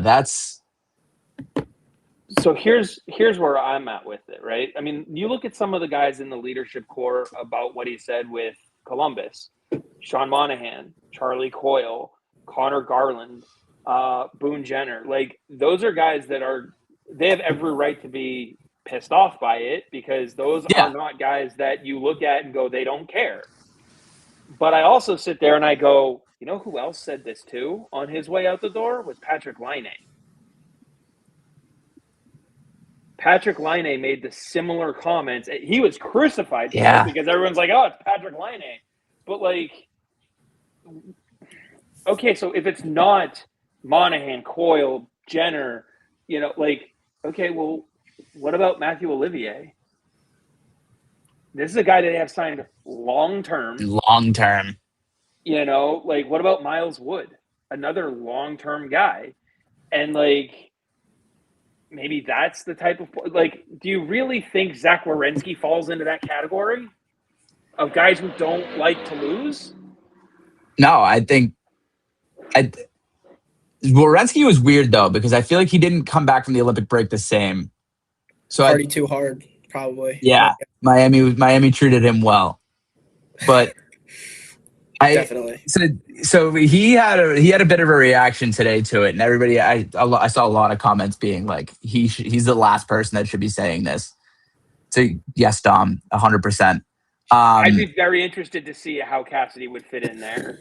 Yeah, me too. I was watching Frankly Hockey earlier. With Bucci and Frank Saravalli, and they said something about if you're Columbus, why don't you? And this is obviously like a very far-fetched, but go for David Carl, and you're going to hear his name until he takes an NHL coaching job. Go for David Carl and give him a 7 to 10 year contract. Change up, and he's almost your president of hockey operations. Like, you got to switch something up completely, have Rick Nash be the president. And I was kind of like, whoa, if they did this complete switch and Columbus was a new team, like David Carl's in charge, Rick Nash is with them, here they go. I wonder, but they might need something like a complete shakeup. I don't know. They I don't know if this conversation is going to be. I don't know if this conversation would be as loud and as league wide if Bonus didn't come out and say what he said yesterday. I think that's the it first wouldn't thing. be. Also, like 100%. you go talk to him now, and I'm sure he's like, after he's calmed down, he was like, it was true. Probably shouldn't have like worded it like that. But I also like to say that I think Jack is onto something here. I think at some point David Carl is probably going to be like, I've done everything that I can do at DU. I want another opportunity. I don't necessarily know if that's this year. It's probably not.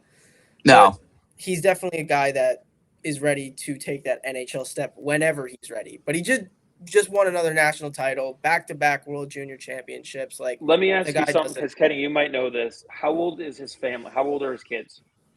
No idea. Carlisle's kids. He's 36, though. Yeah. So, as someone who is his age, I can tell you, based on the age of his kids, that's when you'll know he's ready for an NHL job. He's not going to leave Denver until his kids are either through college or at college. That's going to be his time frame. He's got no reason to leave Denver whatsoever. None. He has a job for life there. He never has to leave Denver. I think we all agree on that. Yeah. The idea of him going to the NHL is, like Kenny said, it's that next challenge. But if you look at the inconsistency of what an NHL coach brings, if he works, let's say his kids are 7, right, or whatever. Like, if he works this job for another decade, he's only 45. The average NHL head coach is 55. Yep. So he's still 10 years younger than the average NHL head coach. So from 45 to 75, he can jump around and literally coach 46 NHL teams. Let's say they keep expanding. He can coach all of them in the time it takes for him to retire and make millions doing it. Well, he just had a kid this year, so it's going to be another 20 years until he's he's good to go, apparently. Hey, listen. Okay, but he's still 55. He's still then becoming the average age of the NHL coaches. So, listen, I totally understand him staying and coaching at Denver. Have you seen the college prices? At least then his kids get to go to college for free. There you go. Yep. Although if he hits a certain, like, once they get like tenure and stuff like that, then some of those benefits stay for life. But the point is he's not leaving for at least another 5 years, unless, like you said, Jack, someone comes to him and says, "Listen, here is an outrageous contract. We need you to build our program from the ground up." And I think what you're going to see in Columbus, like, that's what you're looking for right now in Toronto. Yeah. And that's why they're like, we don't know. Are we going to hire 1 or 2 guys? The fact that they don't know if they're going to hire a president of hockey ops and a general manager, either one, they're just bullshitting the media, because why the hell wouldn't you? Or they're that fucking clueless. I'm more scared if they're that clueless. Yeah, and also I don't think that it's like I said before, like, I don't think it's completely outrageous to say what, Jack said. His kids are still young. So if he does get one of those deals, like moving them when they're 3 and 4 or whatever, and 1 year old, like, he has 3 kids, apparently. I just looked it up on Google. Like, the oldest one was born in 2021. So, like, you could still move those kids, and it's like not crazy. You don't move them when they're like 10 to like 17 or whatever. So yep. At 5 though, they're not move. He's not going to move. He's done. He's sitting there for at least another 15 years. Yeah. I like the way Buchagras did frame it, though. He was like, we can get you from Denver to Columbus, a college down to a college town. You can raise your family here with a 7 to 10 year deal. I was like, I think that's a way that you should approach it, but it's no great college sales game. pitch, but it's also not the reality we live in. Yeah, exactly. Like, look at Bruce Cassidy.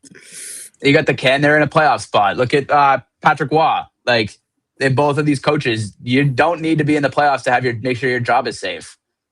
Yeah. Maybe the Blue Jackets just are not that good. Having Coyle and Heinen in your lineup doesn't say high skill fair. And I know Kevin's been, I'll be nice to him now. He wants to talk about James Higgins, and we should circle it back to the Bruins. Yeah. All aboard. So, what's that? All aboard. Right. all aboard he said, quick note on Higgins. What I loved about his game in this small sample size is the kid's not afraid to play the boards. He's getting better with every shift. Very excited for this kid's future. Adds on, he is going to be a star. James Higgins is part of why I look at this lineup for next season and look at a possible pretty big shakeup. Someone had asked about Casey Middlestat earlier, not that long ago, because he was considered the throw-in to the Coyle trade, which he wasn't. A throw-in means they were just trying to get rid of him, take him for free. This was, if we're going to take Coyle, you need to take this contract. So how do we make that work? And then Boston was able to say, well, we want Zellers in the deal. So if getting Zellers and good deal Middlestat means we give you Coyle, well, we still feel like we're giving up a little. Don't forget they got the pick in that deal as well. So that's where the picks are just going to balance it out a little bit. So it wasn't really a throw-in. It was, this is what we need to get rid of. This is what we want to bring in. How do we make it work? And so, I mean, Middlestat this year, I mean, he's the kind of guy that's perfect to trade in the offseason. Yep. Yeah, and I haven't. Sorry, I don't want to cut you off. You are the guest. I didn't get. Get a warm welcome. I was just like, hey. Neither one of you are Gayle. You're both guests. What the hell are you talking about? Although I didn't get a warm welcome. I had to leave and then come back to get my welcome. Like, you know, you're like, hey, Kenny's with me, and by the way, Jeff's here as well. Then you left. I know, because I needed an introduction, but I will say that's what it was. I hate even saying this because these are the type of people that I absolutely hate. I have not watched a lot of James Higgins. I have not watched any James Higgins since he's gotten to the NHL, but I did watch one shift where it was a dog on a bone.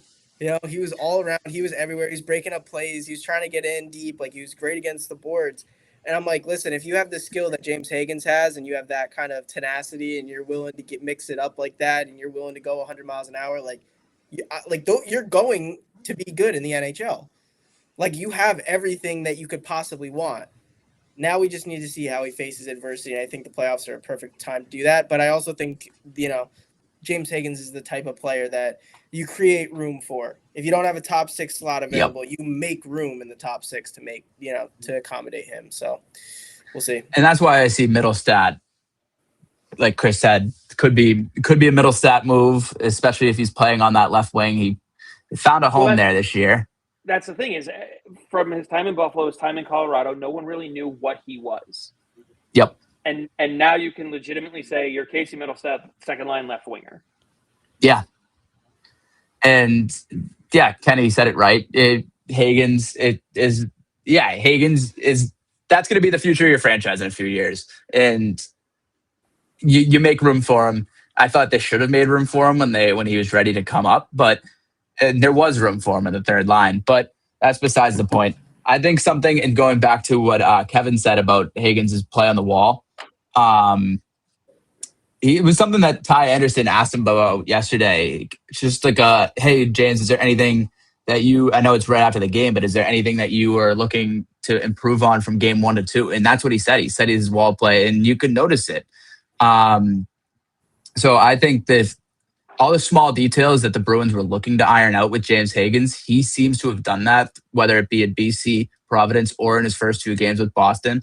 And I think that this matchup with Buffalo especially favors a guy like Higgins, where the expectations aren't as high. And I feel like I wouldn't like Carolina. I'd love to play Higgins no matter who the Bruins played in the lineup or in the playoffs first round. But if it was Carolina, I'd hesitate a little more. Buffalo, unleash him. He's gonna. I hope he's got 5 points by the end of the series. Yeah, I think Higgins is someone who's going to thrive in the first round matchup against Buffalo because 100%. while they're also a speed team, they are not as good defensively as a team like Carolina. So I think he'll be able to handle that better.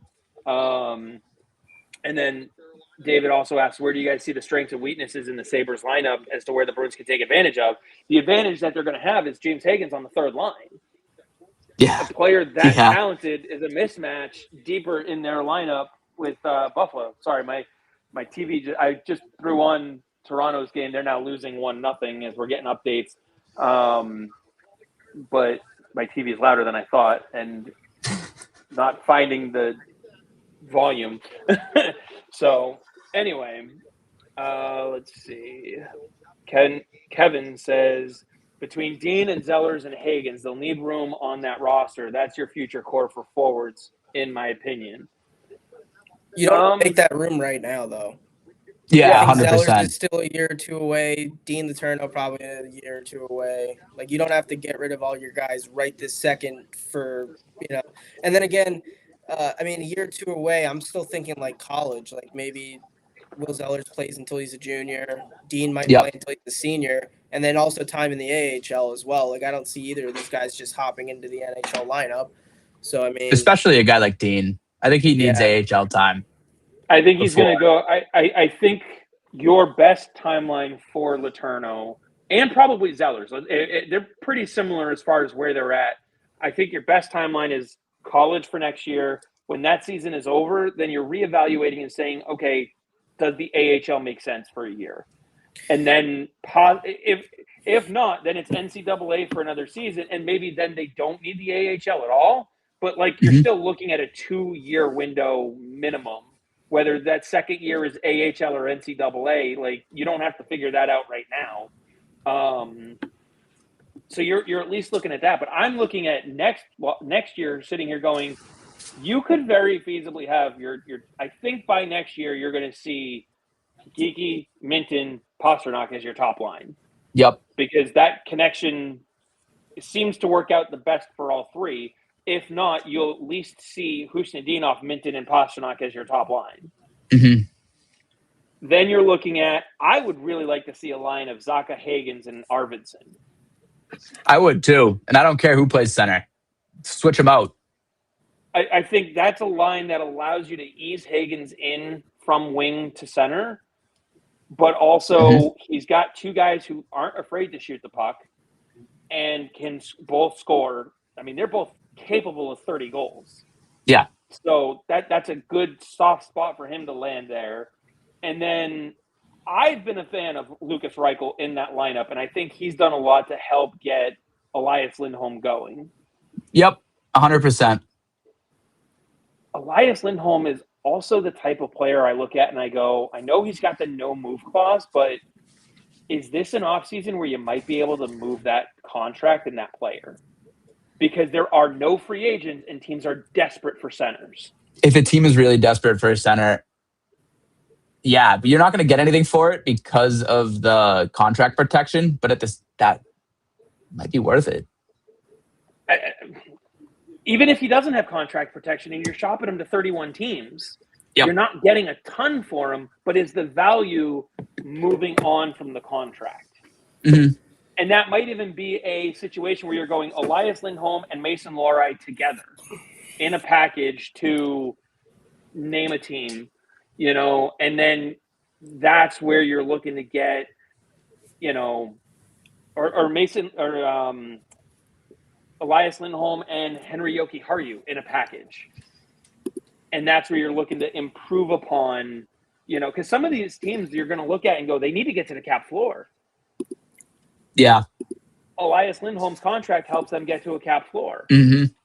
That right there, you're bringing in $10 million on two players. Yeah. Yeah, I didn't think about it like that. Just looking, I'm trying to pull up right now who's got some of the lower amounts of cap space, or the more amount, right? Really.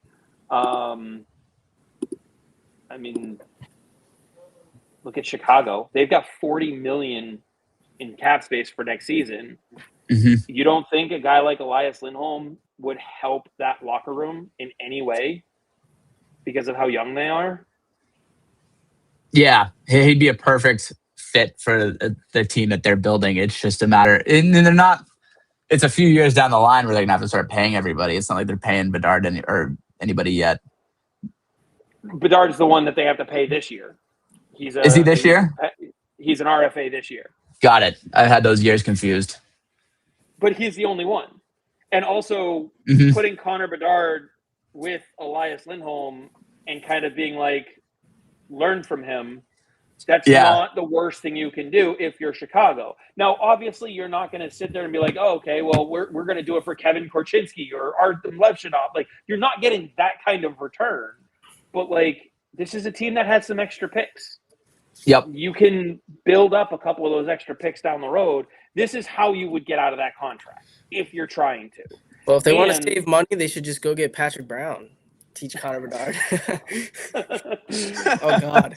What did I start? Kenny. Yeah. What did you start? What I was going to say. I'll plow through that one real quick. If you're the Boston Bruins, moving on from an Elias Lindholm after a deep cup run makes a lot more sense.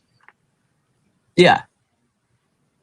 If it 100% after a deep cup run, I think teams will start looking for him. Exactly. Yeah, I think they would, especially if his name's out there. But it would. I think Zach's completely right. It would cost us something elsewhere. Any other situation would probably have to cost the Bruins something to get rid of Elias Lindholm. Yeah, and I want to get a few of these here. Toronto has 25 seconds of Zoe time in the first 8 minutes of the game. Oh boy! Thanks for showing up, Toronto. Where's Rick Bowness? Kevin says, all I know is if Certain doesn't have Higgins in the lineup, I'll have questions. Higgins, regardless of the lack of experience, is their best option for that third line. He hasn't looked like a liability. No, he hasn't. I don't think anybody ever thought he was going to be a liability.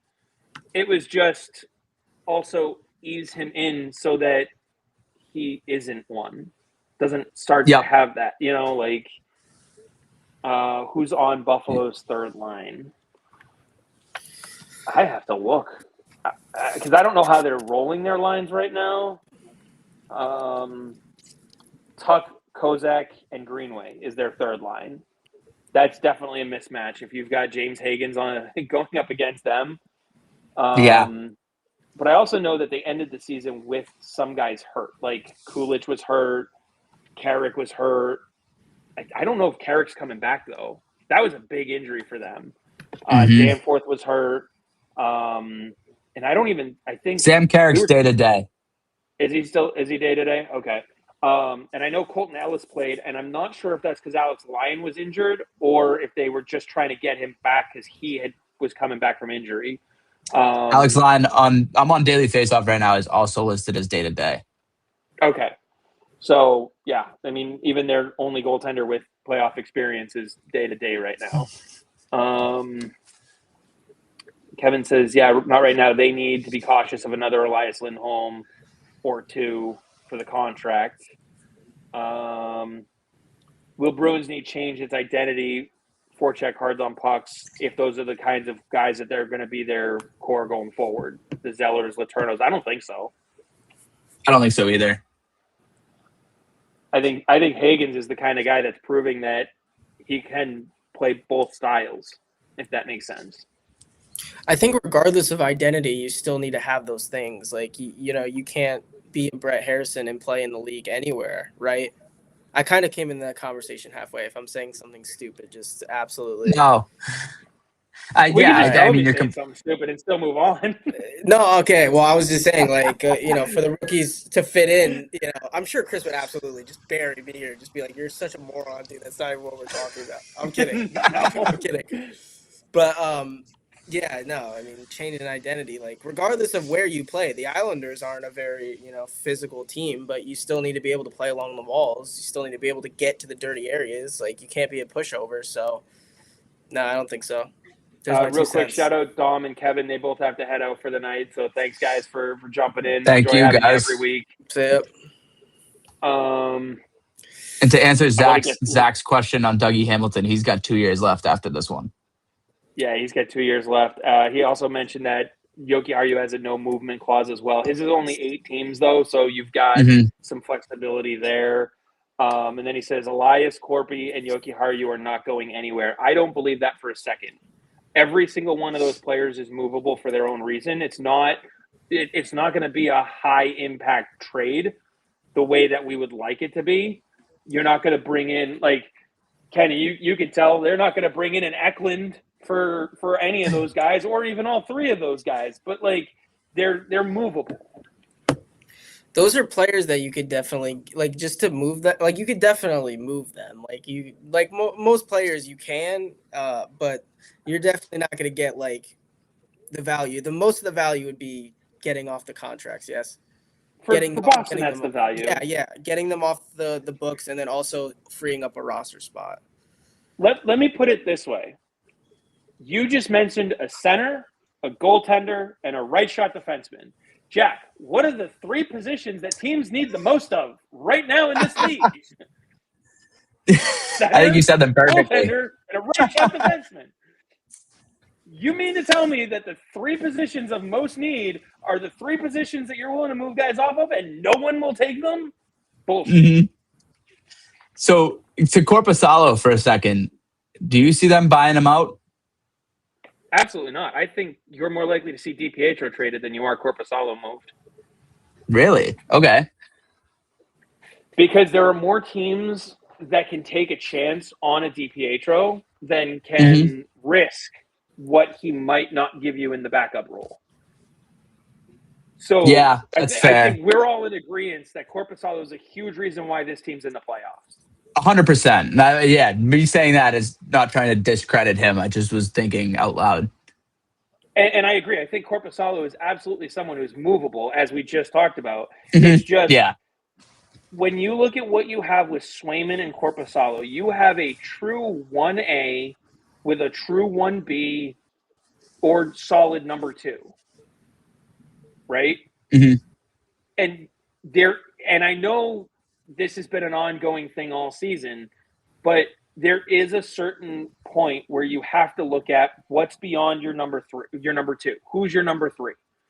And this year, your number 3 was Michael DiPietro, a very solid option where you go, hey, if we get that far in our depth chart, we're kind of a little SOL and we're praying anyway.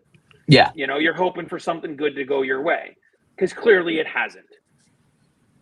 And that's for name any other organization. I mean, Kenny, you know the Islanders quite well. They've got Ilya Sorokin. Ilya Sorokin is their Jeremy Swayman. Backing him up is David Rittich. Why is it David Rittich? Because Varlamov is injured. But who's in Bridgeport right now? Who are the best goaltenders in Bridgeport right now? Varlamov, who's playing tonight. aside from the NHL goaltender, who's coming back from, 2 hip surgeries or something? 2 knee injuries. Knee injuries, sorry. Yes. Aside from Varlamov, who else do they have in Bridgeport?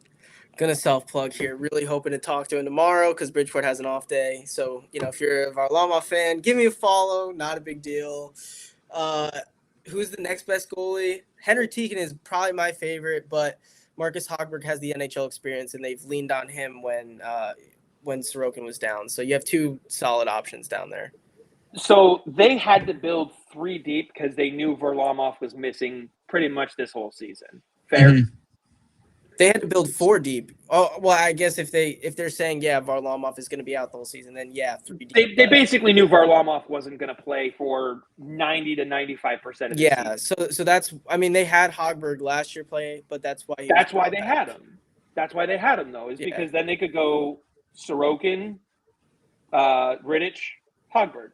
And now they have Tiikkanen. So they have some options there, but they're not going to move off of both Varlamov and Rittich.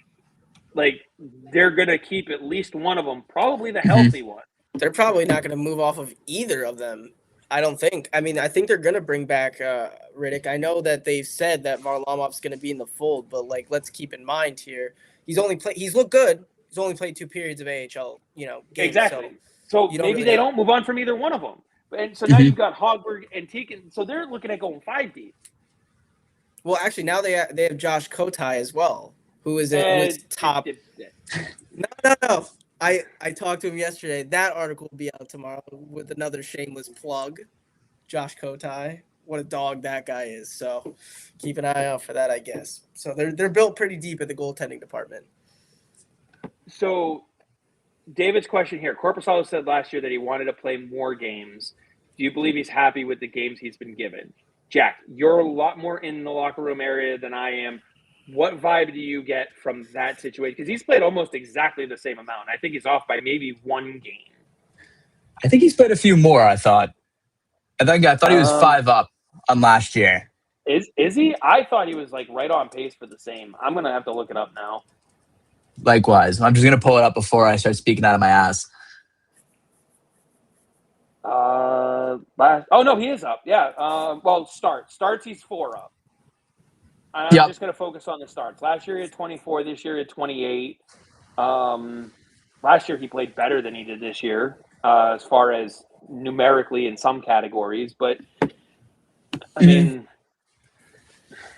so for Korpisalo, I think so. I want to assume so because yes, it's more than he's played last year, which is what he wanted at the end of the year. That's something he walked into the exit interviews with the media and said. He was like, I'm going to do all I can to make sure I play more next year. I'm going to prove it to this team. And he has. And yeah, goalie numbers are funny to me because the save percentages are down from what they used to be. But Korpisalo's numbers can kind of lie. I think he's a better goalie than his numbers show. 100%. So he played bigger games this year than he did last year too. That was 100% it. So I think, yes, to answer the question with the games he's been given, yes, because they mean more. And if you look at him in the last stretch of games, and OT losses are still losses, but they're points. I think he finished the season 7-1-6 or 8-1-6. Yeah, he started pretty bad, but he finished pretty strong. And yeah, so to answer that question, I would say yes. Also, last season, there were a lot of times where they turned to Korpisalo during the midst of a major losing streak. He played well. They either got a point or they broke the losing streak, and then they went right back to Swayman and started a whole nother losing streak. So, for him to sit there and go, play me more, it's like, well, yeah, with hindsight, you can look back and go, yeah, you should have, because there were times where Swayman was getting shelled, and clearly that wasn't the team in front got to a point where it was abysmal anyway. But when you're looking back at that October, November, December stretch, if you had played Korpisalo a little bit more, maybe the season doesn't take a 175-degree turn. Maybe you're talking about just a 100-degree turn. And yeah, I mean, granted, you don't end up with the 7th overall draft pick, but if you're in November, December, at that point, you're not aiming for a draft pick. If you're playing for a draft pick in December, you've got much bigger problems than who's your starting goaltender. Yep, 100%. I just think the whole thing about last year, too, is you give Korpisalo less games after the whole Swayman situation happened. Like, you give Korpisalo 24 starts after Swayman sat out training camp, sat out the preseason, didn't sign until 2 days before opening day. And he still comes in and played 58 games. Didn't get taken out of net once. And like you said, kind of got thrown into he didn't have his best year. And Korpisalo, I would imagine he'd be frustrated. And then he did it. He earned his way. Back in October of this year, they played him in those back-to-back starts. He beat the Islanders, and then Sturm after the game was like, he earned another start. He's going to start on Tuesday against the Sabres. This is back in October, but he's earning it, and that's exactly what he said he wanted to do. So I think, yeah, everything with Korpisalo has been pretty good this year. Yeah, and Zach asked the question, is DiPietro a free agent on July 1st or UFA? He is neither. He is signed 2 years, one more year after this. And that's why I think he's more likely to get traded, because he's going to have to go through waivers. Now, I think there's a sweet spot where you can send him through waivers and he'll actually get through. Yeah. I really do. Well, there was last year, right? It happened in October. He ended up getting sent down, and people were still other teams were picking up Colton Ellis, which ended up turning out to be a really good pickup, and Brandon Bussey, who also really turned out to be a really good pickup. And then also, I believe, who is it? Caden Primo as well was another one that got picked up. Caden Primo got picked up. Oh man, Chris, this question. How many times have we answered this question last year? Who wants Korpisalo? Who want Corpy? San Jose would probably want Corpy. Well, here's the thing. there's a reason why 31 other teams would want him. It's just a matter of how does it make sense for them to get him? Because I could easily tell you that it makes sense for the Islanders to go out and get Jonas Korpisalo, but does it make more sense than keeping, like, David Rittich is a huge locker room guy, and everybody in New York loves him. Sorokin and Varlamov are best friends. So, like, why are you going to move off of your starting goaltender's best friend and the guy who's fitting into that equation perfectly? It doesn't make any sense.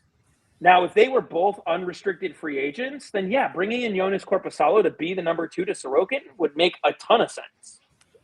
Guess you know who would make a good fit for that? Sign me up for the New York Rangers. I have a buddy who's a Rangers fan, and I've been trying to tell him to take Korpisalo, just with the $3 million cap hit. I think they're going to want to go younger. I totally don't disagree. That's the reason why you don't go for Jonas Korpisalo, because they have guys in their system that, maybe you want to get a guy like Garand a little bit more looks, or, someone else in the system. But at the same time, like, you still have Igor Shesterkin. You are the New York fucking Rangers. Like, your job is to go out and win Stanley Cups. Who helps you do that now? Garand or Korpisalo? I don't know if that's necessarily the direction that the New York Rangers are going to want to go in. I mean, actually, I don't really know, because, they are not good, and no one knows. That's the problem. Yeah. Drury doesn't. You're right. I don't even think they know what they're doing. Exactly. But at this point, you look at the New York Rangers in their system, especially for goaltenders, they need to start weeding that out a little bit better. I mean, they have 2 goalies now, and they have like three goalies in the ECHL. Now they have to start loaning their goalies out to other teams, and it's been like that for a few years. So I think now it's like, this is probably the time to, like, give Garand an opportunity. And then if not, maybe in a few years, Calm Tongue, and then, Hugo Ollis as well. So we'll see. It's just, again, you're the New York Rangers. Your job is to compete for Stanley Cups. None of the guys that you just listed, Kenny, help you do that. Yeah, they help you in the long run, because one of them becomes hopefully the guy that you turn it over to. But now you're talking about, when are we going to trade Igor and like all these types of things. And it's like, wait a minute, you have Shesterkin now. Mm-hmm. Why did you give him that contract? Because he's the guy who can lead you to a cup.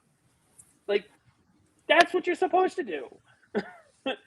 Like, and as far as other opportunities and openings, I mean, Jack, I'm sure you could probably think of at least 3 or 4 places off the top of your head where he's an upgrade. Well, the first one that came to my mind is actually from a conversation you guys had over the summer, Nashville. That's funny, because I just pulled up their Wikipedia page. Look at the problem is they just signed Justice Anunin to 2 more years.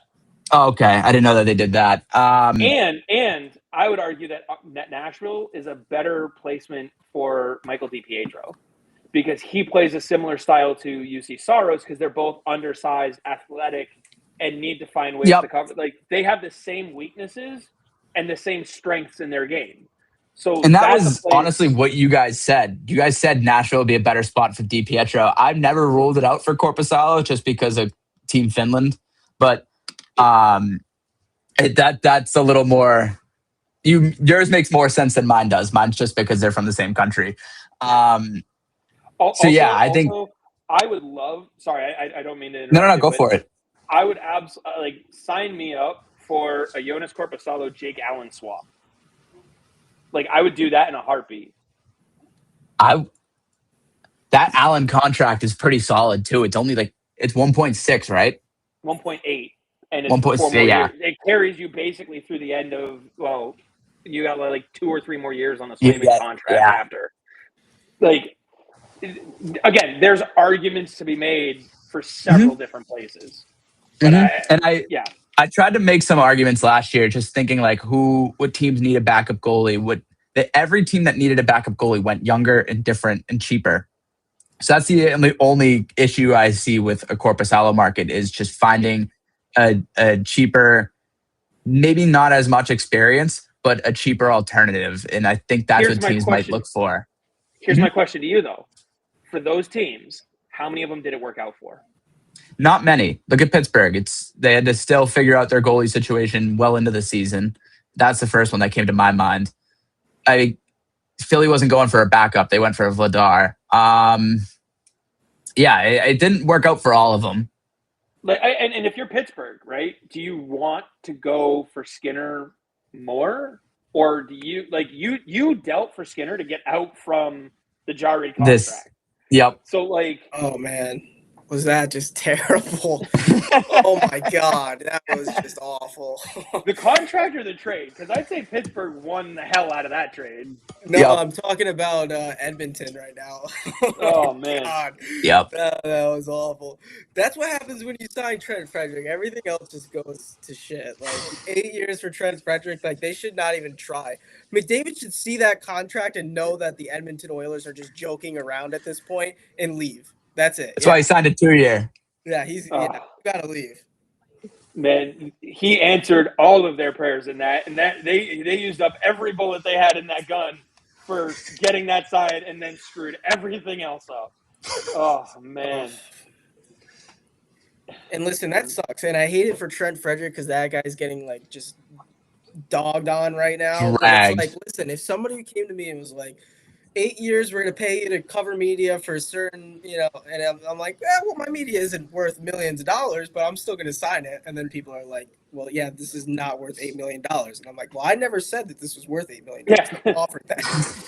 How can you fault the player for that at all? I mean, absolutely not. I wonder if Trent Frederick's agent even gave even tried to negotiate. They probably were just 8 years, this is what it is. And they're like, all right, perfect. That sounds good. That's much more than we thought Trent was going to get. So there you go. We'll sign it right now. No, that conversation goes, you know what? I might be able to get – I think I can convince him on this one. Send over the contract, and as long as everything goes well in my conversation with him, I'll get it back to you signed as quickly as I can. Yeah, and then you turn around to Trent Frederick and you go sign the shit out of this thing. Well, and then you also see the agent skipping out to the parking lot singing. So, that was pretty good indication that he probably wasn't the best deal to be handing out. But Korpisalo, Edmonton, there's a bit of an upgrade. Yeah. Anything's an upgrade over there. Honestly, they were looking at DiPietro. You think they're gonna not try to circle back? 100%. At this point, they need to throw darts at the dartboard. You don't have to. Yeah. So they already started too. That's the best part about it with the whole trade. Yeah.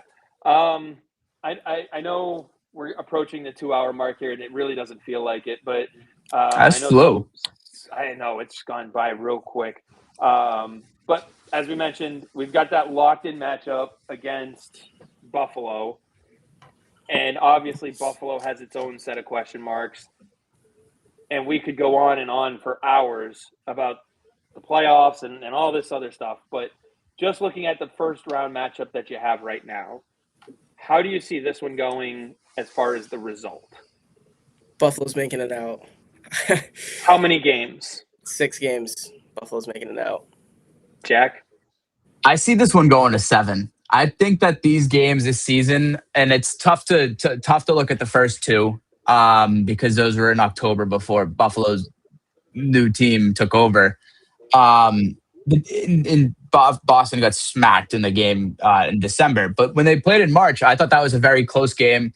And if the Bruins can play something like that for a few games on the road, then I think that their home success will take care of them in Boston, and that they can maybe squeeze a game out in Buffalo and bring this. And I could see this game going to 7. This series going to 7. Now, when it gets to 7, I don't know. I don't know what's going to happen. I think playoff experience might play a factor in this series for the Bruins, and the inexperience might hurt the Sabres. That's why I lean Boston, but yeah, I'm going to go Boston in 7. I'm going Boston, and I just can't decide if it's in 5 or 6. The reason why is because game 1 in Buffalo is going to start off amazing. The crowd is going to be so into. But here's the thing: now they have to replicate that every single game after that. Mm-hmm. Even if Buffalo wins game 1, if Boston goes to Buffalo and gets a split in the first 2 games, that's a win. Yep. And then, like you said, they just have to take care of things at home. Now, And they've been doing that all year.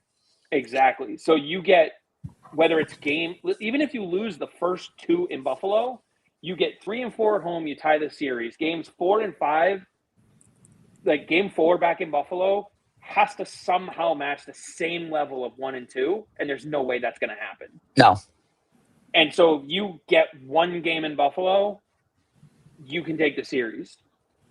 And let's face it, Buffalo, like if you look at their experience, the questions in their game, like, yeah, they have high-end picks, but like none of the high-end picks did anything in a playoff game until now. Yep. Like they're up until getting guys from Winnipeg at the trade deadline, their most experienced playoff player was Bowen Byram, who was 19 when he won the Stanley Cup. Mm-hmm. And he wasn't exactly a leader on that No. Colorado team. He wasn't, like, come on. So can Buffalo win the series? They can. Don't they have McLeod too? That was another trade that they made, I believe. But yeah, McLeod is. I was just sorry that came in. But he's like their only other experienced guy, Yeah. other than guys they brought in from Winnipeg who also didn't win a cup. Yep. So like. Yep. Well, also, when it comes to the playoff experience, sometimes it's better to not have any experience at all. So then at least, like, you don't know. You're walking in blind. Like, sometimes it's better than having experience. So having the experience and having the naivety, let's say those cancel each other out. So now you're purely looking at it on the scoreboard and on the ice, right? The high-end talent in Buffalo is better, sure. Mm-hmm. But the ability to wear down an opponent physically favors the Bruins by a mile. Also, the goaltending favors the Bruins by a mile. Yep. So in a 7-game series, in a playoff series, those are the things that are going to matter more, because Swayman can absolutely help shut down their offense, which has been fine, but like, you're not facing Connor McDavid. You're not facing, Nathan McKinnon.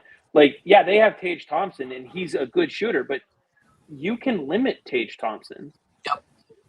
You can limit the guy because you already have. This year you've done it. Mm-hmm. So Zach says Zadorov, yes, can bring the energy and put some fear into Buffalo. Like so that was another thought I had right there too. And plus Kastelik heating up, goal scorer, right time for that to happen. But Zadorov, so Kastelik is another guy. He's never played a playoff game before. So this is where I think Kenny that plays into this, where he's got who? Kastelik. Oh, Kastelik. Okay, yeah. I thought you said Zadorov. I was like, no. He's been in the No. Yeah, I'll get to him in a second. But Kastelik might be one of those guys where his lack of playoff experience might help him. He's never been here before. Here we go. Zadorov, on the other hand, he's a beast in the playoffs. Well, don't fuck with Zadorov. I actually want to push against my own point. Like, I think what Chris was saying about, actually just like beating the shit out of them, like, that's an understanding that you have when you've been to the playoffs, like how throwing so many hits like takes a toll on another team. It's something that a lot of players probably don't understand if they're playing in their first series. Like, oh, I want to save my energy. I don't necessarily want to, finish every single hit. But if you do finish every hit, like it actually makes it easier game 7 when you're wearing down teams. So there you go. And that's exactly. And that's where the work of Jeannot, Kastelik, and Zadorov in games 1 and 2. Yeah, even if you lose them, that's where you're going to have guys like Geeky and Hagens and Zaka. That's where they're going to show their value in games 4, 5, and 6, because you can take those games because you've worn down your opponent. Mm-hmm. So I think also it's Buffalo. So until there's still a massive part of me that still goes, it's Buffalo. They're fun to watch this year. They've been great, but it's still Buffalo in the playoffs. And there's no other team in Buffalo that I can think of that has done well in the playoffs and still come up. Oh, wait. Every team in Buffalo has come up short. So, well, what teams are that? It's like they have one other team that sucks in the playoffs. Well, and that's the thing is they'll give it a push. They're good for 3 games. and then they get to the last one and they just can't do it. So again, you get past that initial 10 minutes. God forbid the Bruins come out and score the first goal like they did in Jersey yesterday. That place would go flat like a tire. Oh my God, that would be the air out of the KeyBank Center. I really hope not. I was kind of looking forward to seeing the Buffalo fans all excited. You know, if that ends after like 3 minutes, that would be depressing. And I was just saying, watch the first 10 minutes of the game. Well, I'm just saying, and then imagine, like, that's all they're going to watch. Like, that's going to be the highlights of the whole series is just that first 10 minutes of them going crazy and maybe like a big save or a shot on net. And they're like, hey, you remember in 2026 when Tage Thompson shot it off the pad of Jeremy Swayman? That was like Aaron Rodgers. You ever see the Aaron Rodgers walking in with the American flag at the Jets game, and that was it? Yeah, that's kind of what I'm picturing. Yeah. What else did they do that year? Well, they shot the puck a few times. you remember that who's in that? Ukko-Pekka Luukkonen? You remember that Luke save? Oh my God, the place was going crazy. It was like right in his breadbasket. Oh, you mean the one right before they pulled him and switched to Alex Lyon? Yeah. You remember when they did that? The crowd was pretty loud when they were cheering for Alex Lyon to come in. Oh, man. Great times. That's going to be incredible. I just don't see that. And then, like I said, the other series, I think once you get there, you know, I mean, there's plenty of time to look at those. But having passed the 2-hour mark, just real quick, Jack, I want your thoughts since Gayle will be back next week. Tampa, Montreal, how do you see that one going? Just a quick, who do you see taking that one?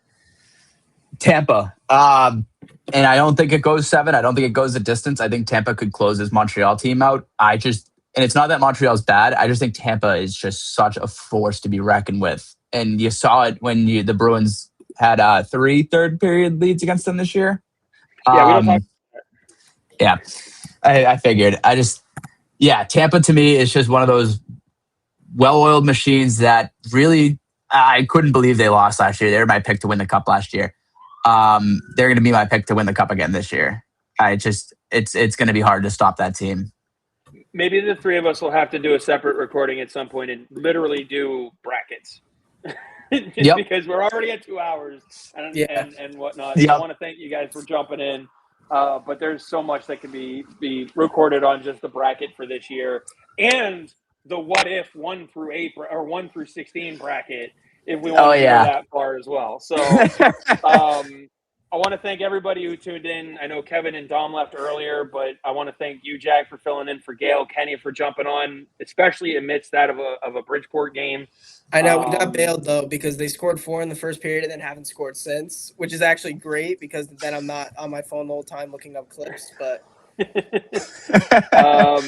real quick, Zach wants to know Tampa's Colorado rematch. If Colorado gets there, I don't hate the idea of the Stars getting there, but it's either the winner of the Stars it's the Central Division. Whoever comes out of the Central Division is getting to the Cup final. Colorado will probably be my pick. My buddies are on the Stars, and they were trying to convince me Colorado. Yeah, I really have to dive into how I look at the bracket going because it's also not just the first round; it's every round after that. And there's a lot that can go on there. I'm gonna say probably not, just because to have them both make it again, I'm not sure of. And that's where I'm just not sure. There's so many, like, as good as Tampa is, like, you could make the case for literally any team taking them out in the East. As good as Colorado is, they've had some bad stretches. So, and here's my next question. Who's in goal for Colorado? If it's Wedgwood or if it's Blackwood, makes a huge difference in my opinion. It does. So those are things I got to look at. So that's why I'm leaning towards probably not. But thanks. I completely forgot about their goalies. Yeah. So again, we'll do a lot more here. But thanks everybody for tuning in. And do you have any final thoughts, Jack? Let everybody know where they can find you and your work. And Kenny, you share the same. Yeah. First, thank you, David. I see your comment. That's really nice. You can find all my work on my Twitter, JacksW13, or at BostonHockeyNow.com or Twitter, BOS Hockey Now. Hoping to get out to Buffalo this week. for the first 2 games. So hopefully I'll have boots on the ground coverage. And yeah, Chris, Kenny, thank you for having me on. Always good to shoot the shit with you guys and looking forward to more. All right, I guess this is my turn to plug everything. So plug I guess what you're working on, Mr. AHL man. I guess I don't get to thank David. He's not a fan of my work. He pointed out Jack pretty well, not me. So I'll take that as a slight. That's a joke. Jack does great work. So I totally get it. So you can follow me right here, Twitter, if you want to catch up on Bridgeport AHL stuff. They're going to be in the playoffs. It's going to be a good time. And then maybe there will be some crossover with Bridgeport playing Providence and then hopefully Bridgeport winning that. Like I said, hopefully we'll be talking to Varlamov tomorrow about today, and we'll hopefully this is going to happen unless I die within the next, couple hours. Josh Kotai, number 1 NCAA free agent goalie, signs with the Islanders. I got to talk to him. What a dog. So, Chris, thank you for having me on. Always a pleasure. Jack, I don't even know why I'm here with Jack. Like, don't even like this guy. Like, should have just stayed away. But I knew when Jack was hopping on, I was like, I got to figure out how to make this. Because, I haven't seen the kid in forever. Like, It's been a while. Oh, this has been great, though. Thank you guys so much. Awesome. Well, thank you guys both. And thanks